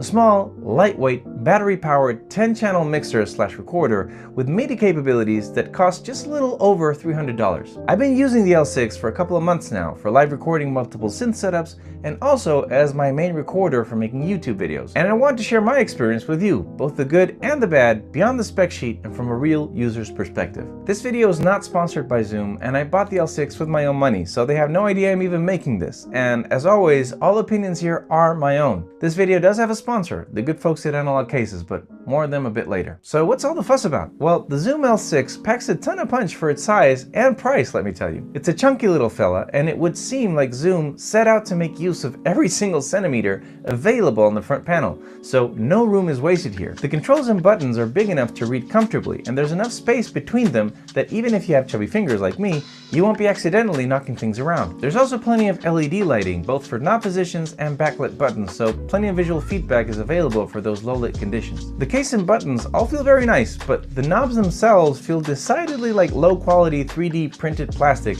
and you can tell it's one of the places where they cut corners. But to be fair, they are responsive and they do get the job done. As for power supplies, the L6 can be powered by AA batteries for maximum portability, but it can also be powered by either one of its USB-C ports, one on the front panel and one on the side. I've used my L6 with pretty much every power option out there: AA batteries, a computer, my iPad, No issues whatsoever, and I hear that you can also use a 5-volt power bank as well as, obviously, a wall outlet. The USB-C port on the front is the only one of the two that transfers data, so you will need to plug it in there if you want to access recorded files or use the L6 as an audio interface. One of the L6's more interesting and useful features, for us synth heads especially, is the ability to record in 32-bit float resolution. In case you don't know why that's important, let me give you a brief explanation. Normally, when you record your audio in either 16 or 24-bit resolution, you have to be very mindful of the audio volume not to be too low or too loud. If it's too low, when you try to add gain on it in post, you get a ton of artifacts and noise, like the pixelation you get when you try to zoom in on a low resolution picture. In 32-bit float, the high resolution allows for you to add tons of gain to a low volume recording without adding in artifacts or noise pixelation. On the other hand, if the incoming audio is too loud in 16 or 24, you can easily clip the recording and lose both the top and the bottom extremes of the wave. With 32-bit float, the resolution is so high that it can withstand higher volumes while still keeping that information useful, so you can rescue the waveform, or in other words, it's very difficult to clip your recording. As someone who continually struggles with gain staging and clipping when recording synths and vocals, this sounded like a godsend, at least on paper, so I was eager to try it out.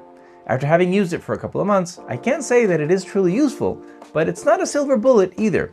Though the audio levels can indeed be fixed in post, you should still try to get the levels right at the moment of recording, as you would usually do, since having to fix the levels in post adds a ton of unnecessary work, especially when recording voiceovers or YouTube videos like this one. I want to take a brief moment here to thank the sponsor of today's video, Analog Cases. Are you tired of this happening to you? You choke on your morning banana and suddenly spill coffee all over your peak.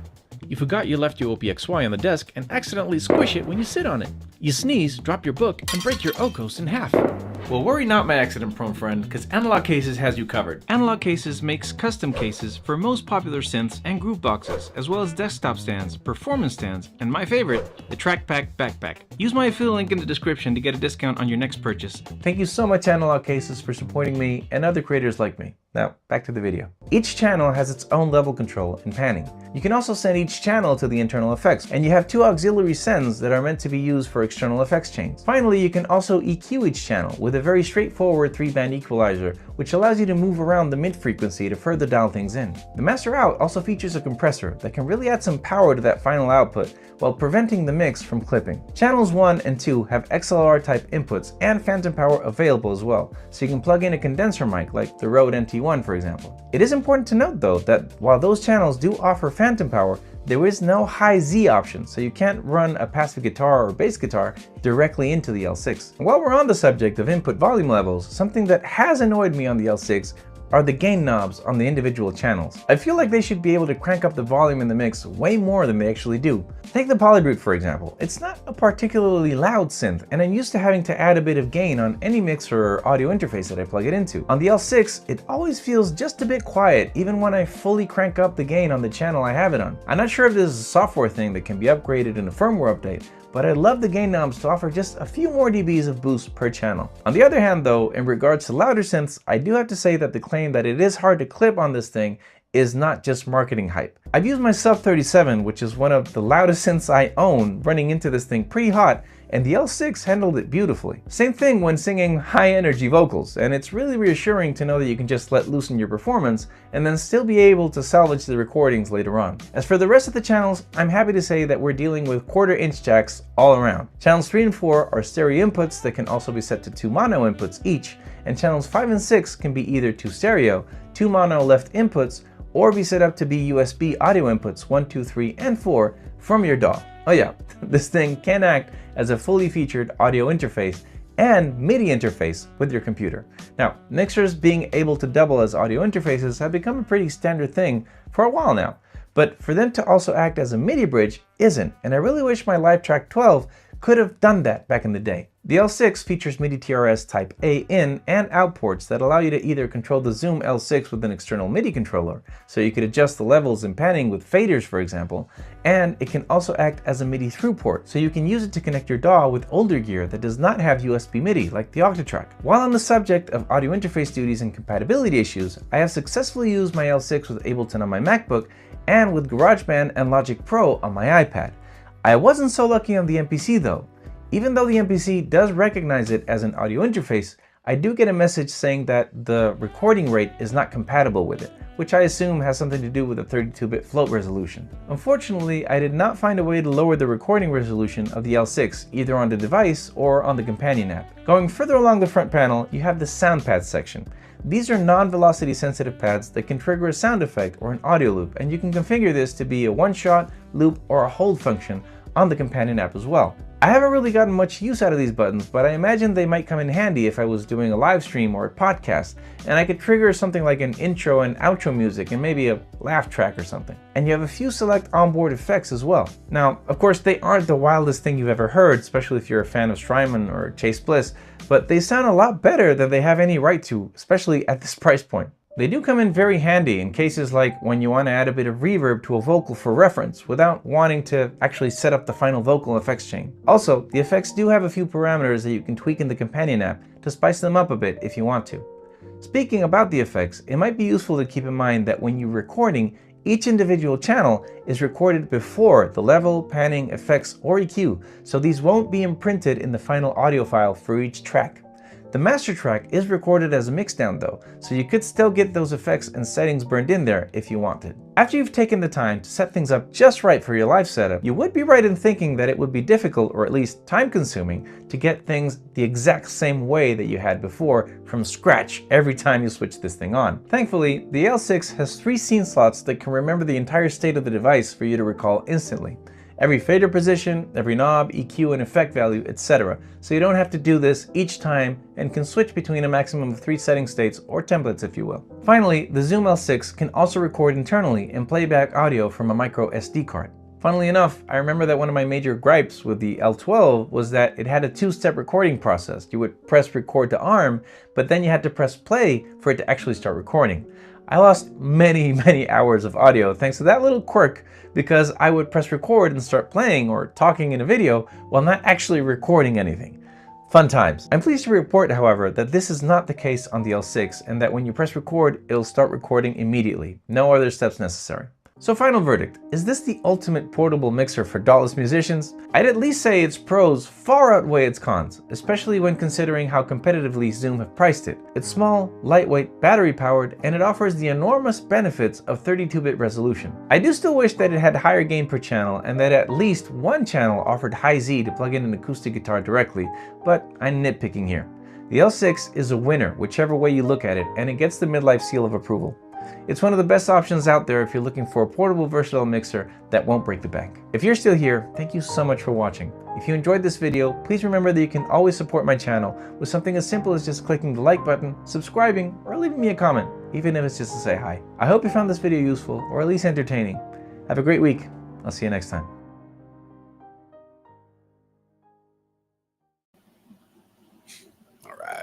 Oh, he's got me looking at prices. Yes, indeed. I mean, like you said, that does go kind of back to the top of your wish list, right?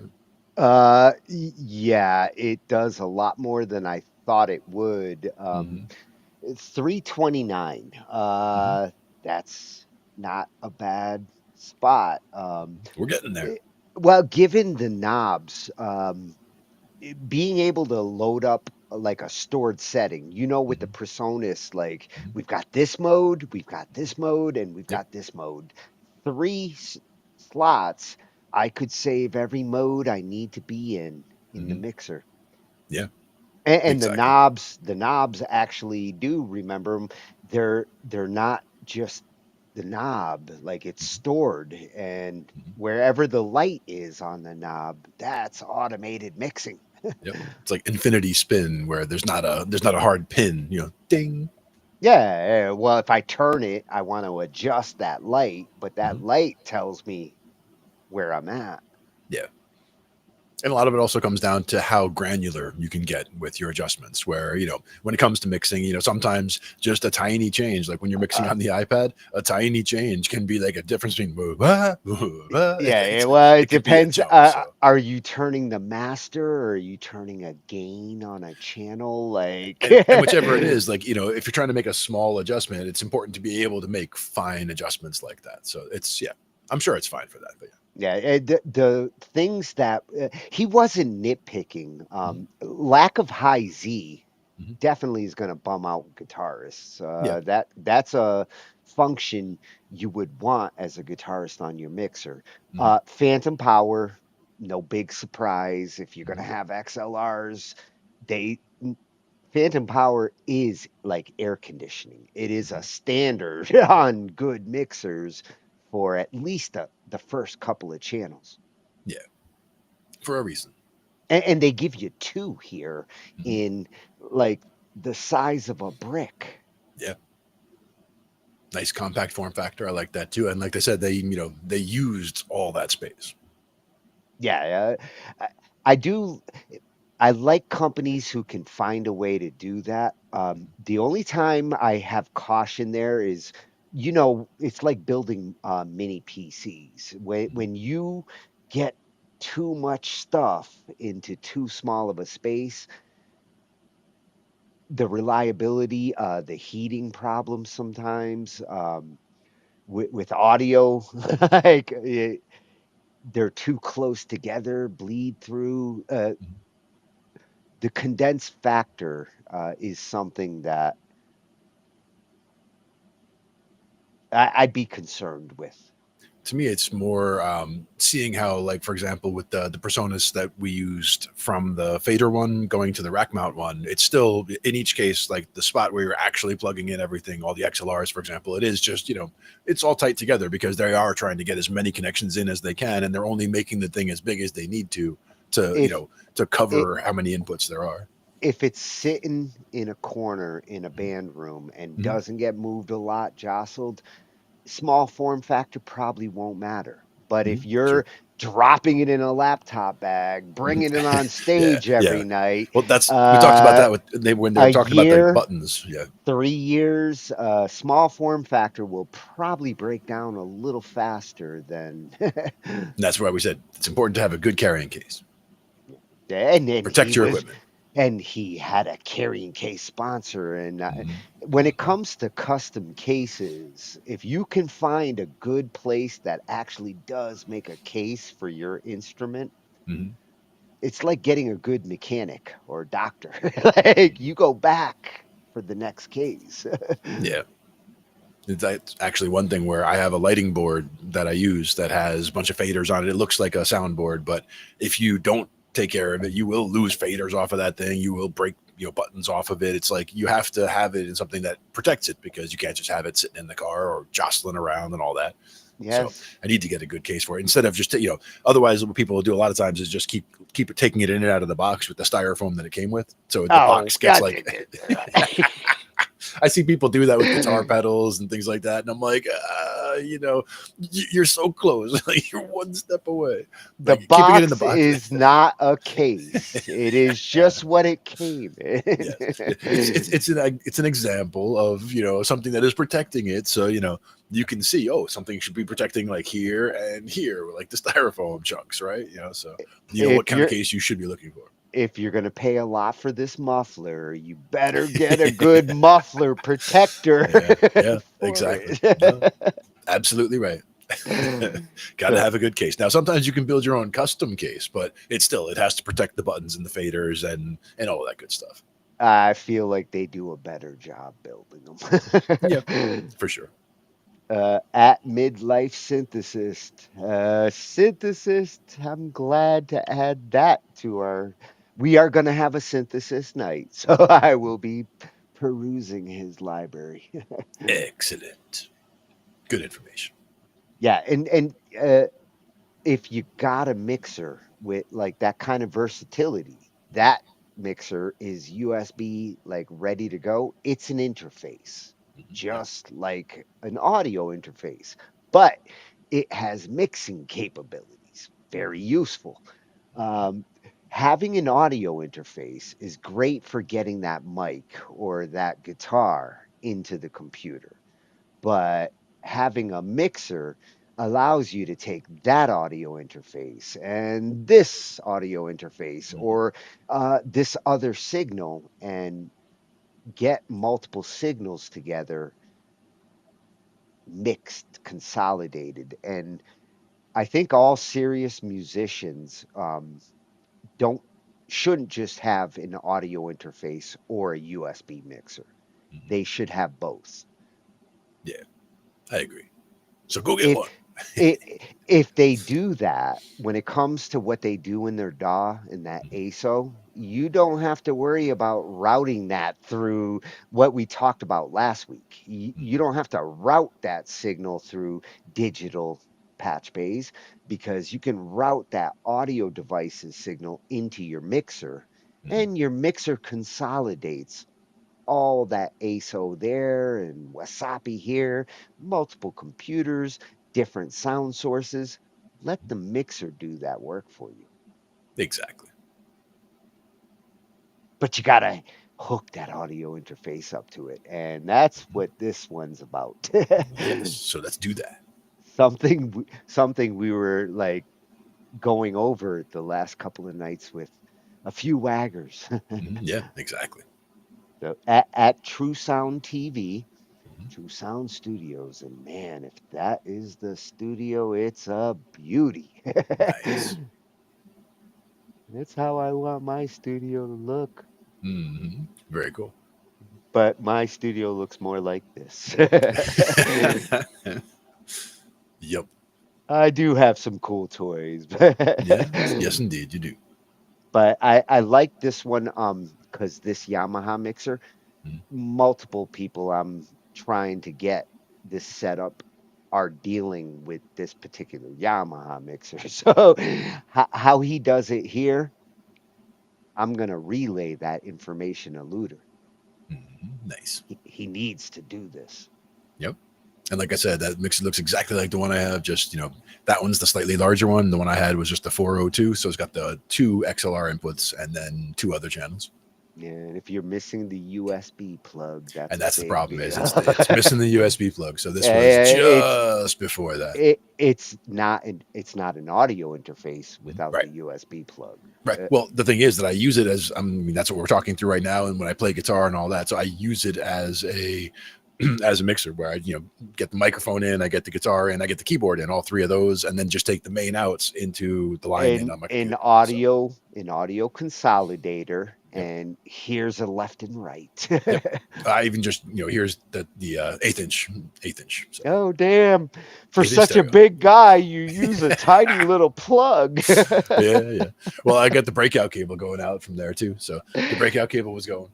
Yeah, but that 1/8 inch is it's a weak point. It is, and that's where the interference gets in, if interference is going to get in. But in this case, I was using the 1/8 inch I was using at one point was, you remember the 1/8 inch to RCA jack that we used to get with those big Nokia 17-inch or 21-inch monitors, the massive, before it went to flat screens. The adapter, the big ass adapter. No, it was just a white cable, but it's a white cable that's an 1/8 inch stereo on one end and the red and white RCA jacks on the other end, and they used to send them with the monitors because the monitors would connect to the computer and all that. So it was one of those that through the 90s and 2000s, that's how you plug speakers on computers. And that was the thing, is we had just stacks of those cables all the time. So it was one, like, you'd throw them out all the time.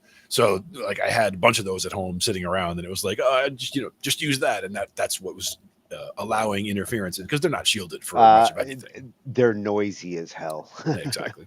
So that was the thing. Very cheap cable that had no shielding on it at all. Not the one to use. I replaced it with one that is a good 1/8 inch to RCA. And actually, this one is actually a breakout cable. So it's the double, taking the main out from the little mixer here, taking the main out 1/4 inch left and right. And it goes into an 1/8 inch stereo. Oh, so many points of problematic when you get that many. I hate using adapters. No adapters. This is just the cable itself is just 2 1/4 inch at this end and 1/8 inch at that end. No adapters going anywhere, and it's just going from the board into the computer. And that was the idea. Is this is skipping all the adapters that I would have had to use if I was going 1/4 inch to now try to get to 1/8 inch or try to do this to that. This is the cable designed for that, so it's designed to go. From I'd rather use a cable bridge than an adapter bridge. Correct. And I believe me, I've dealt with those adapter bridges enough, and even on with really good setup gear, I'll take a look and somebody's using like a guitar cable that broke at one point, and they're using it as a mains cable. I'm like, how did it get back in there? in a pinch, if you got a MacGyver, so it's good. I have every adapter I in need. a pinch, but like you said, this is the home studio setup, and it's like, yeah, you don't leave that setup in a home studio setup. No. My home, if I have to use an adapter like that, it's temporary until I get the proper, like this plug to that plug. Yeah. And I'm the worst about that. I mean, my buddy, our joke is about a box fan, because at one point my computer was overheating and shutting itself down. My solution was to literally take the door off the side so that the PC is open, and I put a fan in front of it just blowing in, and it would never shut down at all. So like, and since that worked, it wasn't like, oh, that worked until I could get the replacement power supply. I was like, no, that worked. That was the answer, was open the door and put the fan in front of it. What are you talking about? What do you mean new parts? My solution to cooling my computers was to move to Maine. It's like nothing gets hot up here. You just put the computer out in the snow and it gets hot, right? Just like we used to do with the beer in the winter. I don't even need to put it out. It's cold enough to my computers do, and I'm running overclocked like AMD Ryzen 9s, like my brother's experiments. Nice. They don't get hot down here. Oh yeah, there's nothing quite like gaming leftovers, right? Yay. I do feel a little heat, like in the winter. It's like, it's nice to be next to it, but at the same time, it's not overheating. I'll have to show you a picture sometime I had from one of the offices I worked at. Somebody that we were working in the, like in the network support group, and she had under her desk a little heater that like looked on the front like it was like a furnace, essentially. Like it was like it was like glowing red hot, but it was just like a visual thing. But she had it like sitting right next to her computer, and I'm just like, I hate heaters like being even on the same circuit as a computer, but it's on the same circuit as the computer and sitting like right next to it, where it's not blowing at it, but I get it. Well, if it's just a light that makes you feel like you're getting warm, no. This is a heater. I'm okay with that. But if you're actually turning on a heater, that's an issue. This is a small space heater that was just under her desk because it was always cold in the office. So it was just a small space heater under her desk, but it was just parked right next to her computer. And if her computer started having problems, it's like, number one, like, is the heater on? like that's a problem. We don't want to cause a fire. and that's the other part, is that really shouldn't be under an office desk. But yeah. Okay. So to the no soup for you. no soup for you. No soup for you with the heater under the desk. But if we have to hook an audio device into a mixer under that desk, then that heater could cause problems, even just being a light. Exactly. So let's see how to plug this Yamaha in. So today in this video, I'm going to show you guys how to hook your interface up to your mixer. True Sound Studios is in your ears. Hey guys, welcome back to True Sound Studios. I'm Wiesna, and today I'm going to show you guys how to hook your interface up to your mixer. Now we're going to be doing this in two different ways. We're going to be using the mixer that is going to send signal into the interface, and then that interface obviously then sends the audio to the computer.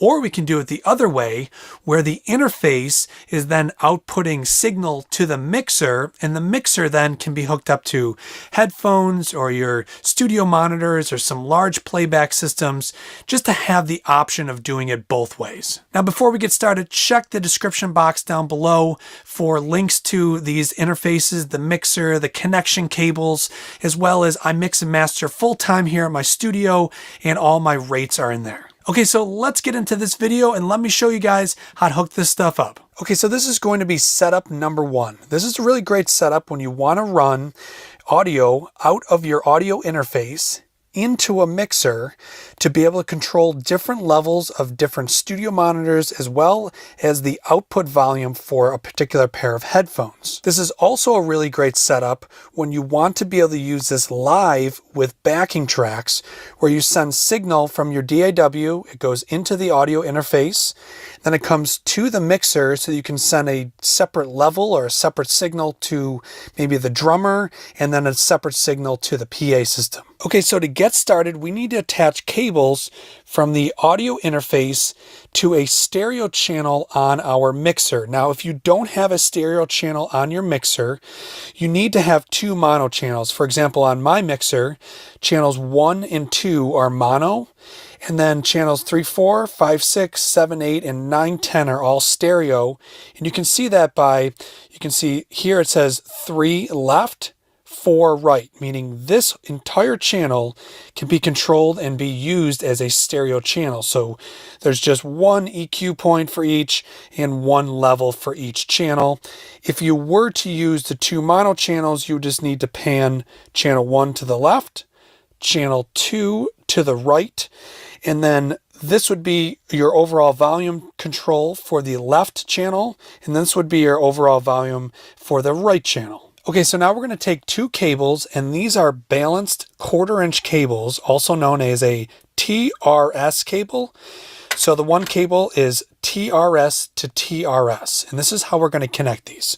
So we're going to take our first cable, and we're going to connect it from the audio output left on our interface to, let's say, we'll pick this channel right here. This is channel 7 and 8. 7 is left, 8 is right.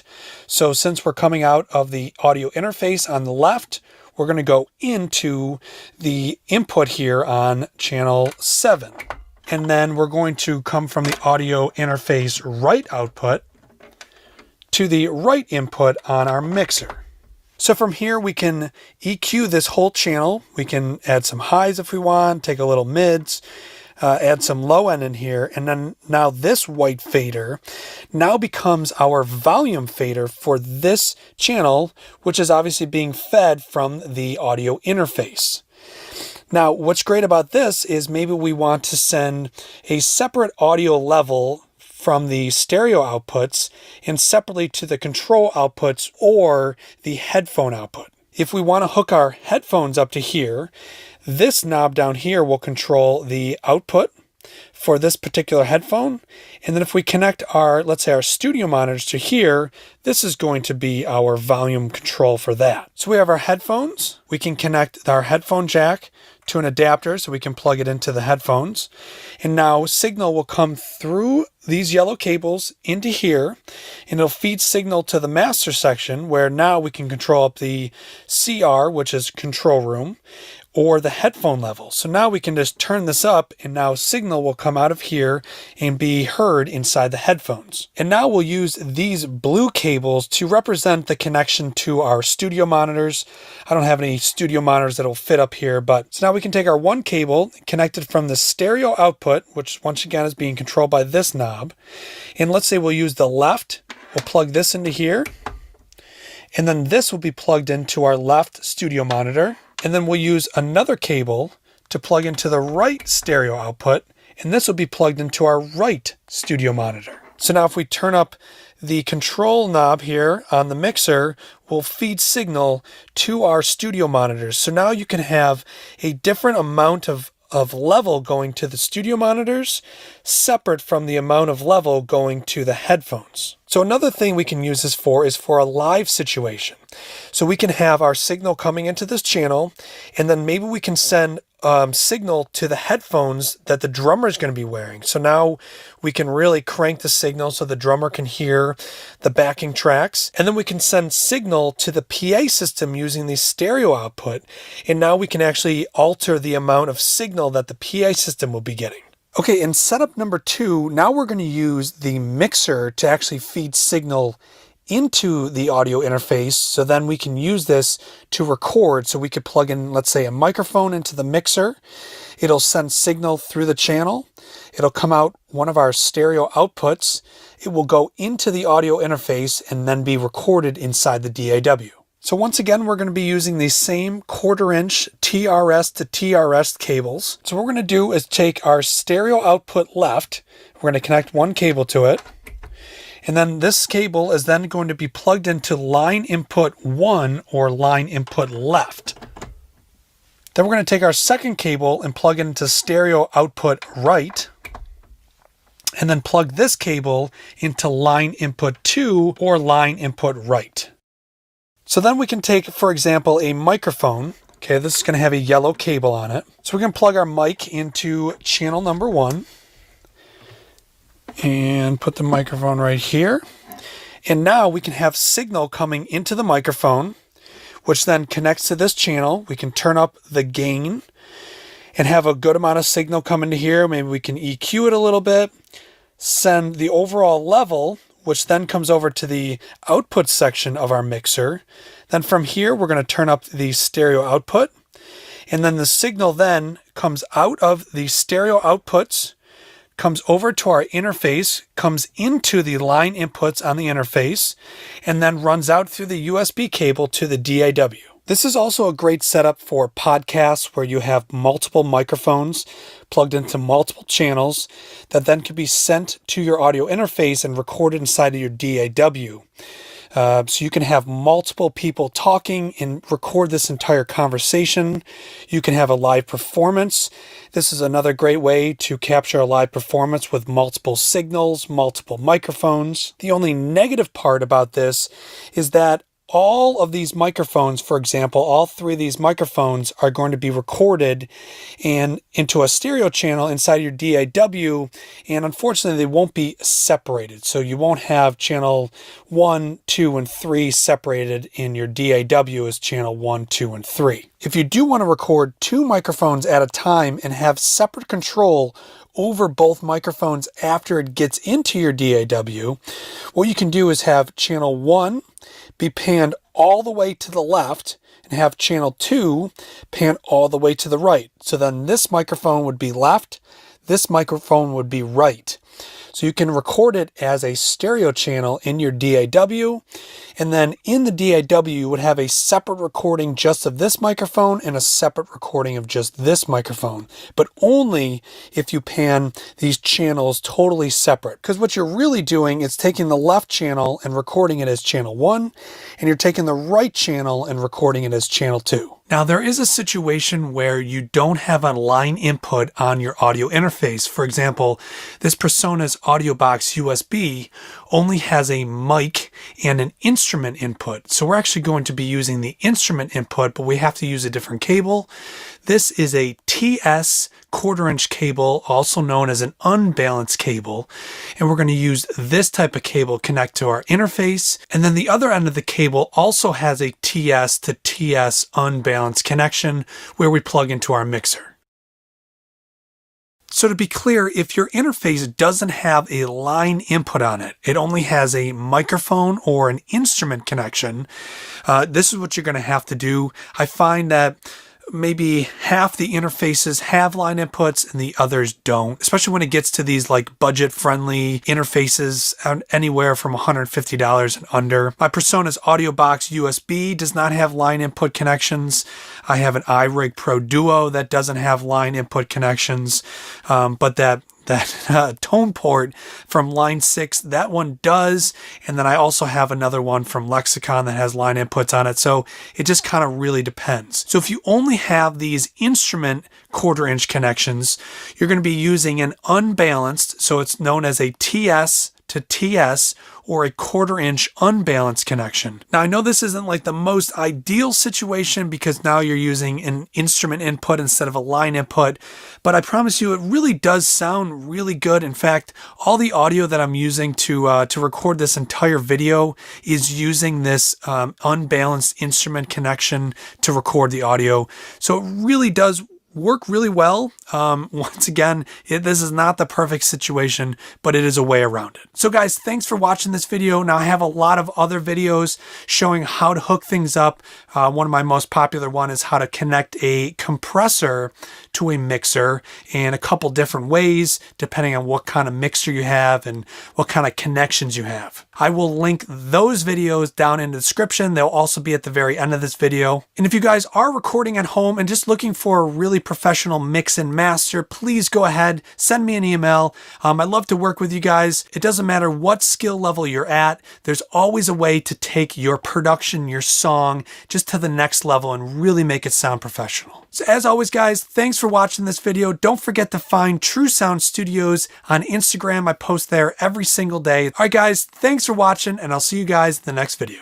So thank you for watching this video. If you guys enjoyed this video, click that like button and consider subscribing for more content. So not only do I make YouTube videos, but I also produce tracks and I can mix and master your music. So once again, thank you for watching this video. I'm Wiesna and True Sound Studios is in your ears. Oh, and it's going to stay in my ears. Absolutely. My ears are good like that.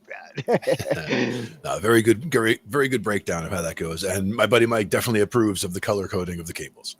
Yeah. Oh, always good to color code the cables so you can track what's going on. Well, certain cables serve certain purposes. Colored for like drums versus colored for guitar is useful. Yes, absolutely. And it doesn't, it's not like, oh, you plugged it in with the wrong, as long as they're different, as long as when I track a cable down, I can visually look over and be like, okay, I can see the yellow cables going to the guitar. I can see the blue cables going over to the drums. That's what makes sense to me, whatever it is.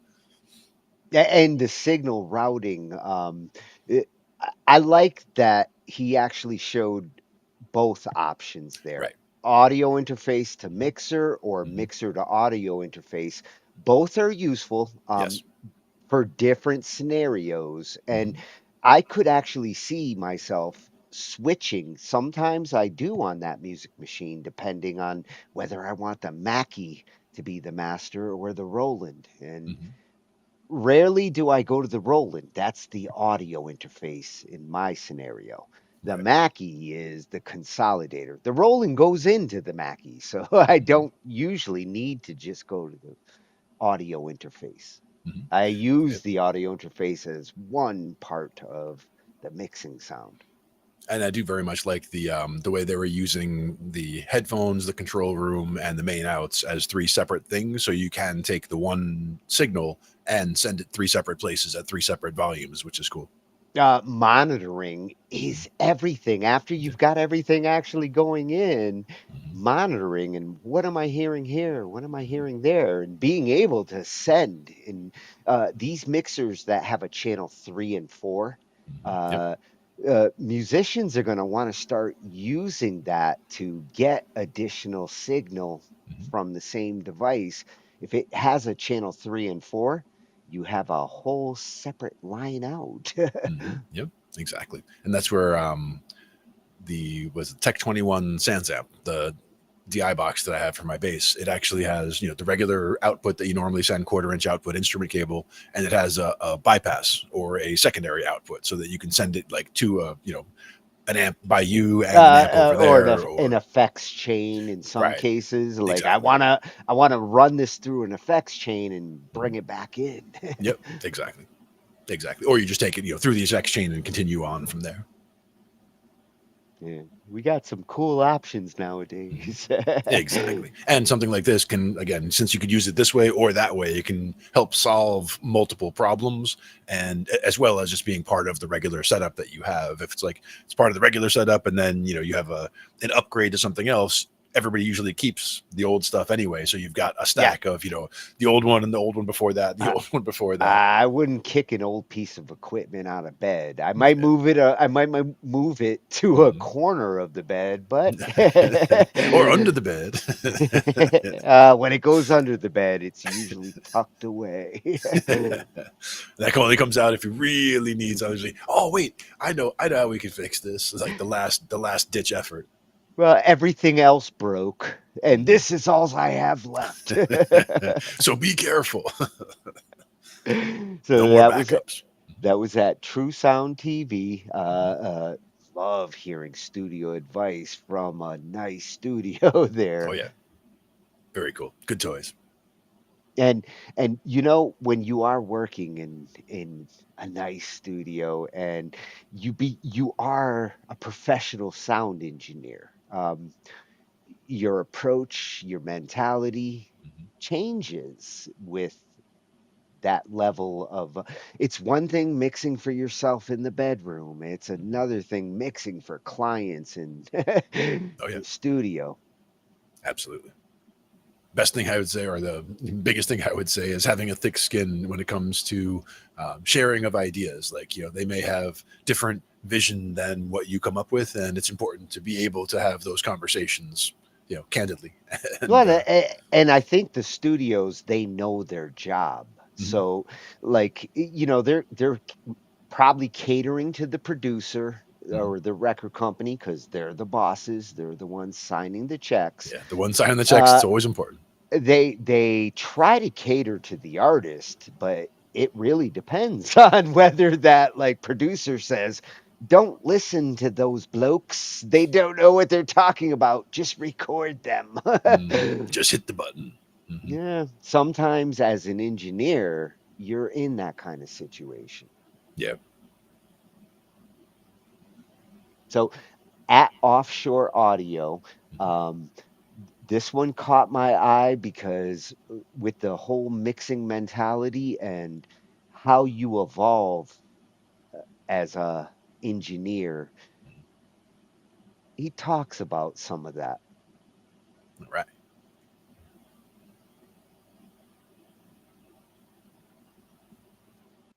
I've been mixing live shows for about 10 years.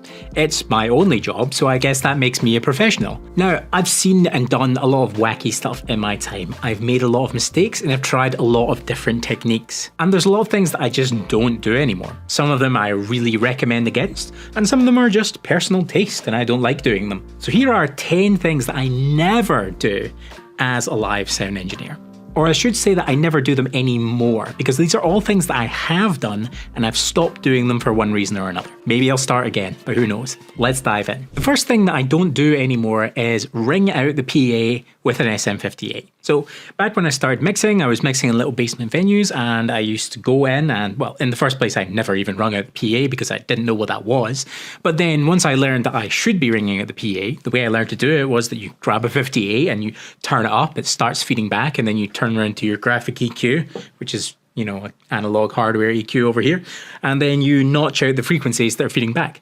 And then you just do that and you push it a bit and you notch out more frequencies until you got that SM58 nice and loud in your venue. And then once it's nice and loud, you just do the show. And you don't really give a thought to the rest of the frequency spectrum and how you've butchered it, right?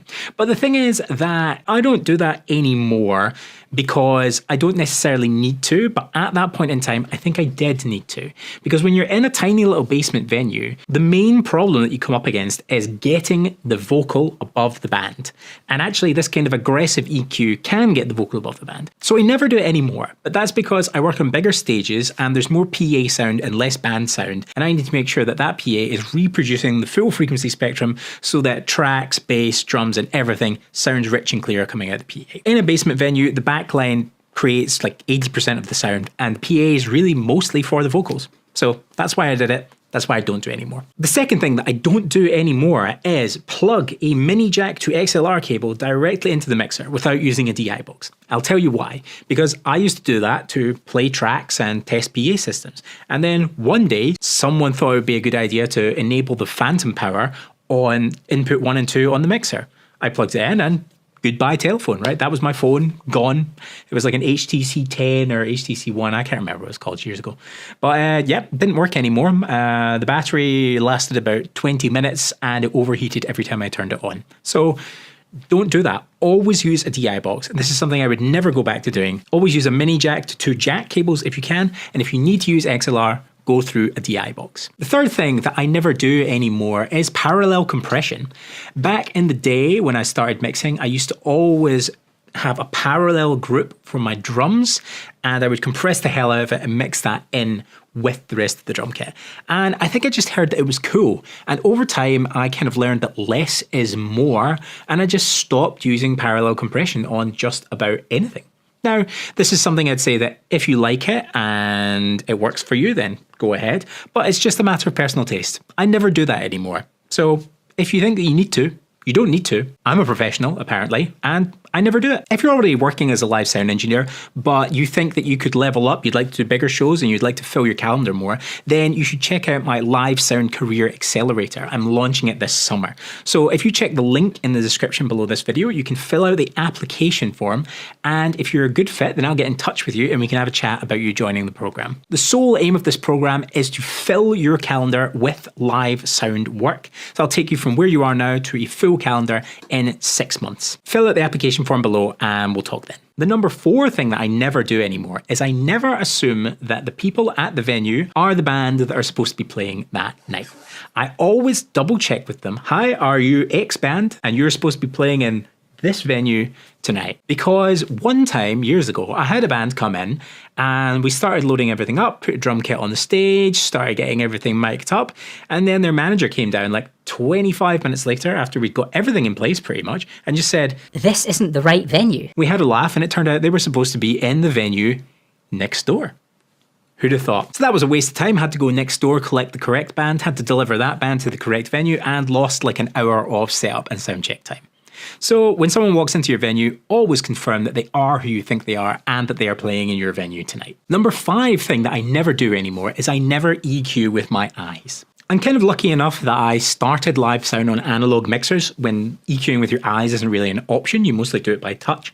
But I have to admit that when I started using digital mixers like the M32, I look a lot at that graph and look at like a cut that looks nice. It doesn't make a difference, right? Like the cut might look absolutely huge and gargantuan, but if it's actually only 6 decibels, then what does it matter? What matters is what you hear. So don't EQ with your eyes, EQ with your ears. The number 6 thing that I never do anymore is I never start a show on someone else's scene or save file because you have no idea what kind of crazy stuff they're doing in there. Quite recently, like a couple of years ago, I filled in for a colleague on a sort of multi-day venue festival sort of thing, right? And so that meant that he had done day 1 and day 2, and I was coming in to do day 3. And he said, mixer is all set up, everything's plugged in, mics are on the stage, drum kit's on the stage, everything's ready to go. There's no time for sound checks, you just gotta roll with it. So I did, right? Great engineer, by the way, fantastic. But all sorts of crazy stuff going on, sends, channels inserted into choruses being returned on input channels and being routed to separate buses. Insane stuff going on. I swear it took me 20 minutes to even just work out where the sound was going. I'd mute things, they wouldn't be muted. I'd be in the effects going, why is there a chorus on my vocal? I don't want there to be a chorus on my vocal. So don't do it. Now, whenever I rock up to a mixer, it doesn't matter. I have my own little file, which is my festival patch, and I always load that up and go, no matter what. The number 7 thing that I never do is I never use plugins on a laptop when I'm mixing. I have played around with using plugins live, right? But it complicates my workflow and I feel like I don't need it. I always feel like I get a result that I'm happy with, the band's happy with, the audience is happy with, and the promoter is happy with without using plugins.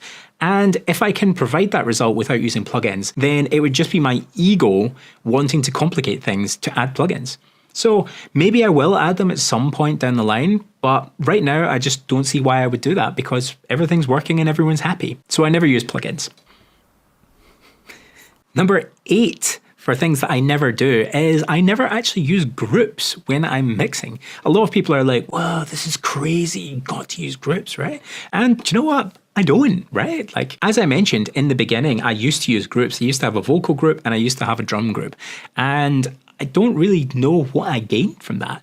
As I said in the previous point, like my mixes, I'm happy with them and everyone else who's a stakeholder in the show is happy with them and I don't use groups. So why overcomplicate things? Like it works for me, so I don't do it. Now, I'm not saying I won't ever do it. Maybe there will come a time when I think, I want to play with parallel compression or groups again. And I will. But at the moment, I never use groups. The number 9, this is getting complicated. 9 thing that I never do anymore is I never scan wireless frequencies just using the belt pack or whatever that's there. I always coordinate using a scan on Wireless Workbench or something like that because I need to see what is happening in the sort of wireless frequencies, the wireless, the radio spectrum, right? I need to see what's happening there. I need to know, even if Shure says, yeah, this frequency is good, I want to know just how close I am to that TV channel or to that other transmitter. And although Shure might pick a frequency that's available, if I can get another 10 megahertz away from the next opposing frequency, I'm probably going to do that. So I never do it just in the belt pack anymore. I always use Wireless Workbench, and I would advise you to, if you can. Number 10 for things I never do anymore is I never start a sound check before checking my output routing. I always check that left goes to left and right goes to right. I always check that all of the speakers are playing, and I always check that all of the monitors go to the correct person. Because if you start a sound check and someone says, more vocal please, you turn up the vocal, half the time they just go, yeah, I think that's okay. And actually they didn't get any. The guitarist over there in the corner are getting tons and tons of vocal, it's just saying nothing. And then the singers over there are getting no vocal and they're saying, yeah, I think that's good, right? Placebo is a hell of a drug, so I always double check just to make sure that everyone has the correct monitor mix. And a bonus thing that I never do anymore is I never trust anything, right? And surely you got the impression from all of this, right? Everything just needs to be confirmed multiple times. You just need to be like, is this what's happening? Is that what you're bringing? Is that how you want it connected? Are you actually hearing this? Never trust that anything is just set. Never trust that someone else has done it for you. Always double check. So I hope that was useful. Remember, if you want to be a professional live sound engineer, you want to build a career in live sound, and you have already started and you've got a little bit of experience behind you, you should apply for the Live Sound Career Accelerator. Click the link in the description down below and fill out the application form. If you're a good fit, I'll be in touch and we will fill your calendar with paid work. I'll leave a video up here on something else that I ranted about, which is kind of interesting, the highs and lows of being a sound engineer. And until next time, I'll see you in the next video, or however I usually end these videos. Goodbye. But only for now. Only for now. The boy understands his live sound. Yes. Tell me you did not relate to certain parts there. Like you're dealing with a new band tomorrow, right? Yep. Exactly. Yeah, Dealing with a band that we haven't worked with before, but I do know that it's an easier setup than usual. I think it's just a 2-piece and no big deal. But sometimes it'll be a new band we haven't worked with, and it's an 8-piece or a 10-piece, and it's got a horn section as well as this and that, and so it's a whole big thing. And you guys do have like initial templates, like he mentioned, like I start this way. He eventually became minimalistic. Like that's I the thing stopped you grow doing into. parallel compression and all this extra shit that didn't really like help or hurt. It's just additional work. One of the sound guys that we work with, who's a newer sound guy, hasn't been doing it as long, isn't as experienced. He's working with the X32 board, and he's mixing from his pad, and he saves the scene from every band and every venue. So like he's filled it up with like 60, 80, 100 presets. But even if you have the same band in the same venue and you go back to that preset, things were probably different that day. So it might be a safe place to start, but what my buddy Mike has found from so many gigs that we do, you like, have you just scenarios. You have scenarios. It's almost better to start from a band with the same or similar lineup. Like we have multiple bands that have like that, like horn section lineup, right? And we have multiple bands that are just a 4-piece or a 5-piece. And we have multiple bands that are just small groups. So it's a question of, what's a close fit to what this band is, and we can start from there. And same thing, like starting with like nothing and every channel at 0, it's good to start there and build it up from there rather than say, okay, here's the preset from last time and let's just go, because so many things can be different. You might have to undo more things to get it to sound good than just starting from nothing and making things sound good individually like every time. And when he mentioned grouping, if you do have a good board like that Personas, grouping is useful. Like here's the drums, here's the guitars, here's vocals. Grouping has a purpose, but in his minimalistic approach as he was evolving, it's like grouping can get complicated unless you have structure to be able to build the group. Right. And that's the thing, is I think the way that Mike usually has things set up is he does have vocal groups and he does have drum groups, but he doesn't necessarily use them for a lot of things. I think part of the idea is that you can use as mute groups so that you can just, bands going on a break, you can hit the vocal mute group and it just mutes all the vocal mics so that they're he has enough channel options that I'm assuming if there's a brass section, there's certain channels that are dedicated to those kinds of situations. Well, that's the thing, is we're using a 24 rack mount and a 16 rack mount connected. So it's like 40 input channels that we could take. And the thing is that we can also send out so many, because when we talked about the routing for the monitoring, it's not just giving everybody the same feed. Like the way he was doing it with the mixer in that scenario there, that's sending everybody the same mix. We're taking whatever was getting recorded into the mixer is all coming through and going all to the same place. What we need to do is, like you're saying with the horn bands, the horn section needs to hear the horns, but the people in the other parts of the band, like the guitar player, needs to hear the bass and probably hears enough of the drums just from being nearby, but it also needs to hear the vocals for the timing and everything else. Anybody who's going to be singing needs to hear all the vocals, probably needs to hear the rhythm guitar. So everyone's going to have different things that they need sent to their monitor. So we'll send 5, 6 different monitor mixes to each monitor. So the guitar player gets his own mix. And that's why it's even more important when he was talking about somebody asks for something and then immediately right after, they're like, yeah, that sounds better. And you didn't change anything. That happens all the time. And The placebo effect. It's the placebo effect. So that's where I look like I turned the knob. And that's the thing is, like, a lot of times, like what I'm doing, Mike is busy mixing. So Mike's usually sitting there, looking at the iPad and doing all the changes. If the band needs something, they're looking around for the sound guy, right? So if I'm sitting next to Mike, like I'll be the one watching the band. And I'll see, the guitar player's looking around, and I can see him looking. I can see what his signal he wants. Like he wants more, he wants vocal and he wants more in his monitor. And he could like just little hand signals, and they can tell me something. I can tell him, and then as I tell him, they start they keep playing for a few seconds, and all of a sudden you see him go like, oh yeah, and they look over at us and they give you that nod, and it's like, okay, good. So the reassuring, I'm happy. Or what it'll happen just on its own also, where they're if they just start into a solo, for example, a guitar player, Mike just knows, like he hears that the guitar is going into a solo, and he'll feed it a little bit more into his monitor, so that he also in the room, but by feeding it a little more into his monitor, he's hearing it louder, so that he's or she whoever is getting that buildup from the actual solo, getting that big boost from the amp.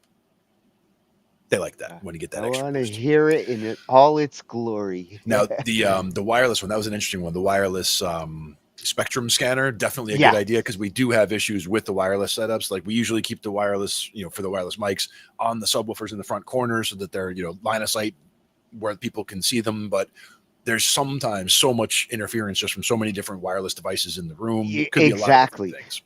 The big problem nowadays is that there's so many different wireless technologies all going after the same space. And, like RF can keep like this band away from that band. But when you mix Wi-Fi or Bluetooth in the near vicinity, it's not RF causing the problem with the other channels, it's other Wi-Fi.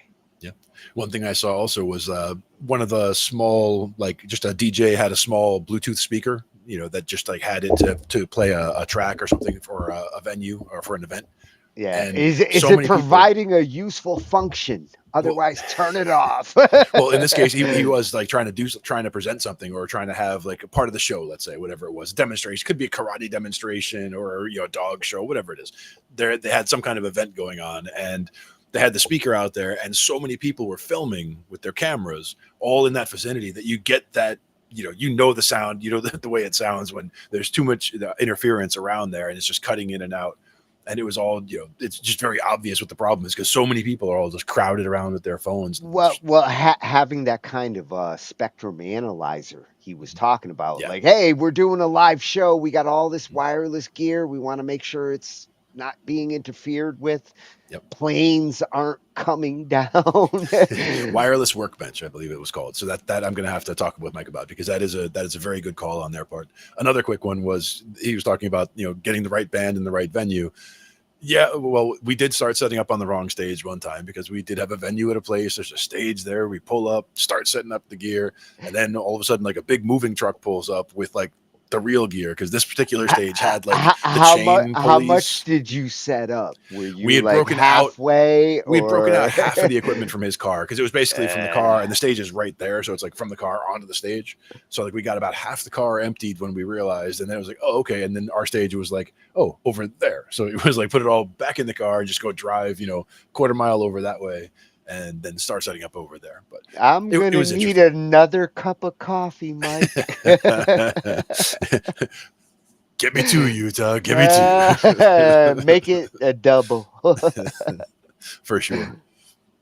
So at Offshore Audio, I like the live sound talk there. Yeah, Like, you know, we've had a couple of nights where we talked about hitting the stage, and you get to do that like every week. So I know there's a lot more discussion there. Absolutely. Yep, we have a gig tomorrow. We have a gig Saturday. It kind of slows down from here towards the end of the year, where it's mostly just Friday, Saturday. But for a while there, it was as much as five gigs in 7 days sometimes. Good stuff. 5 gigs in 7 days. It's like a work week, man. Oh my god. I still got enough fingers to do it. Yeah. It's good stuff though. It's always fun, and again, the main thing is that the band has a good time. So many of the bands they come to us at the end, and like they go out of their way to tell us how it enhanced the experience for them, or how working with us was a pleasure, this and that. Just because it's not that there's a lot of bad sound guys out there, it's just there's a lot of people out there who are trying to do sound that don't have the experience yet, and with us it's just that we've done so many gigs over so many years that it all comes into, like you said, the workflow and the process. People who we've worked with, like the first time we work with one of those horn bands, and they look at the way we're putting cables out, and they're like, I know these guys are pros just looking at the way they set that up. And they're just like, they're looking at little things like that, just, as an off comment, because it's like, they can see that we know what we're doing because we're making it so that the workflow is good. The flow of getting on and off the stage is good. We're making sure everybody's got the monitors in place. For a band that's like doing a show, having good sound guys is like you going on vacation, and the hotel, like everybody just hooks you up, and it's like, wow, all I had to do is come and enjoy this vacation and play. Exactly. We get that also. Like, people will show up to the gig and they're like, oh, it's you guys today. Awesome. I know it's going to be a good gig. And then they just relax and they just do their thing, and they don't have to worry about it because they know it's all going to be fine. Yeah, you're the secret sonic soldier in the battle. Yeah. And I double as security, so it works out well. You look enforceable. Like, I wouldn't fuck with you if you said you can't come in. I'm not going to try to sneak around you. I just hang out by the gear to make sure that the gear hangs out where it's supposed to. And sometimes it's just even people are just dancing and they're getting too drunk and they're going to knock into things. So sometimes it's just me physically being in the way of, like, somebody's not going to knock over our board because I'm there to block it. It's a $4,000 board. We need $1 million man in front of it. And he runs on beer, so it all works out well. You're a cheap date. Beer and coffee depends on the time of day, right? Coffee's getting expensive. Beer is equal. That's right. But hey, I know that was our last video for today, so it's a good one for Thursday. Got a lot of topics covered a lot of ground. Yeah, fun peek into potential, like, stocking stuffers. Hook me up with a MIDI guitar. And you reminded me with that little, the guitar with the little nylon strings reminded me of one that I had. Again, it was much smaller. It was almost like ukulele size, but it's basically, this is the the evolution of what that was trying to be, but this is much closer to where it should be. I would like to see you triggering synth sounds. I mean, we did it with that one at one point. It was kind of cool. Especially on the bass side. Like, you should have a MIDI bass, man. Something I could think about, that for sure. I mean, there's a number of things that are not necessarily on the the Christmas list, let's say, but there's things that I've thought about that could enhance what I'm trying to do. Well, for the most part, they're easy. We can do that on the plug-in side. Right. Man, it'd be awesome if you, like, a Chapman stick, MIDI driven. I would donate to that cause if I could. Nice. That would be sick. It's a good project. We'll think about it. Yes, we'll cook some up. So what do we got happening tomorrow? We're going through the WAG at this point. I can't disclose too much. Don't say any more than that. It'll all be tomorrow. Yes, you got to tune in to find out. Exciting details. Tune in here, because that's where you'll find it. Friday. Thank you. That's the take I was looking for. All right. Join us then. Take care. Talkin Shhh I.T. Good night. We cover digital audio. innovations and music tools. We explore theory, gear at 82. How to arrange, compose, and the art of arranging. Taking a look at AI and how the times have changed. On a PC or a Mac and even with a mobile device, we'll be talking about it all every Thursday night. From software to plugins and synths that entice. Dive deep into tech and let creativity take flight. Talkin' IT. We're talking IT. Come and join in and have some fun. It's highly educational with a lot to learn. From bedroom producers to seasoned pros, we're breaking it down so knowledge grows. Whether you're a DJ or a beat making wizard, we got the tips and tricks to make your sound sizzle. Mixing and mastering, that's our jam. With the tutorials and tips on how much rap. Get the best quality from your setup and gear. Tune in every week and lend us your ear. We're talking IT. Come and join in and have some fun. It's highly educational with a lot to learn.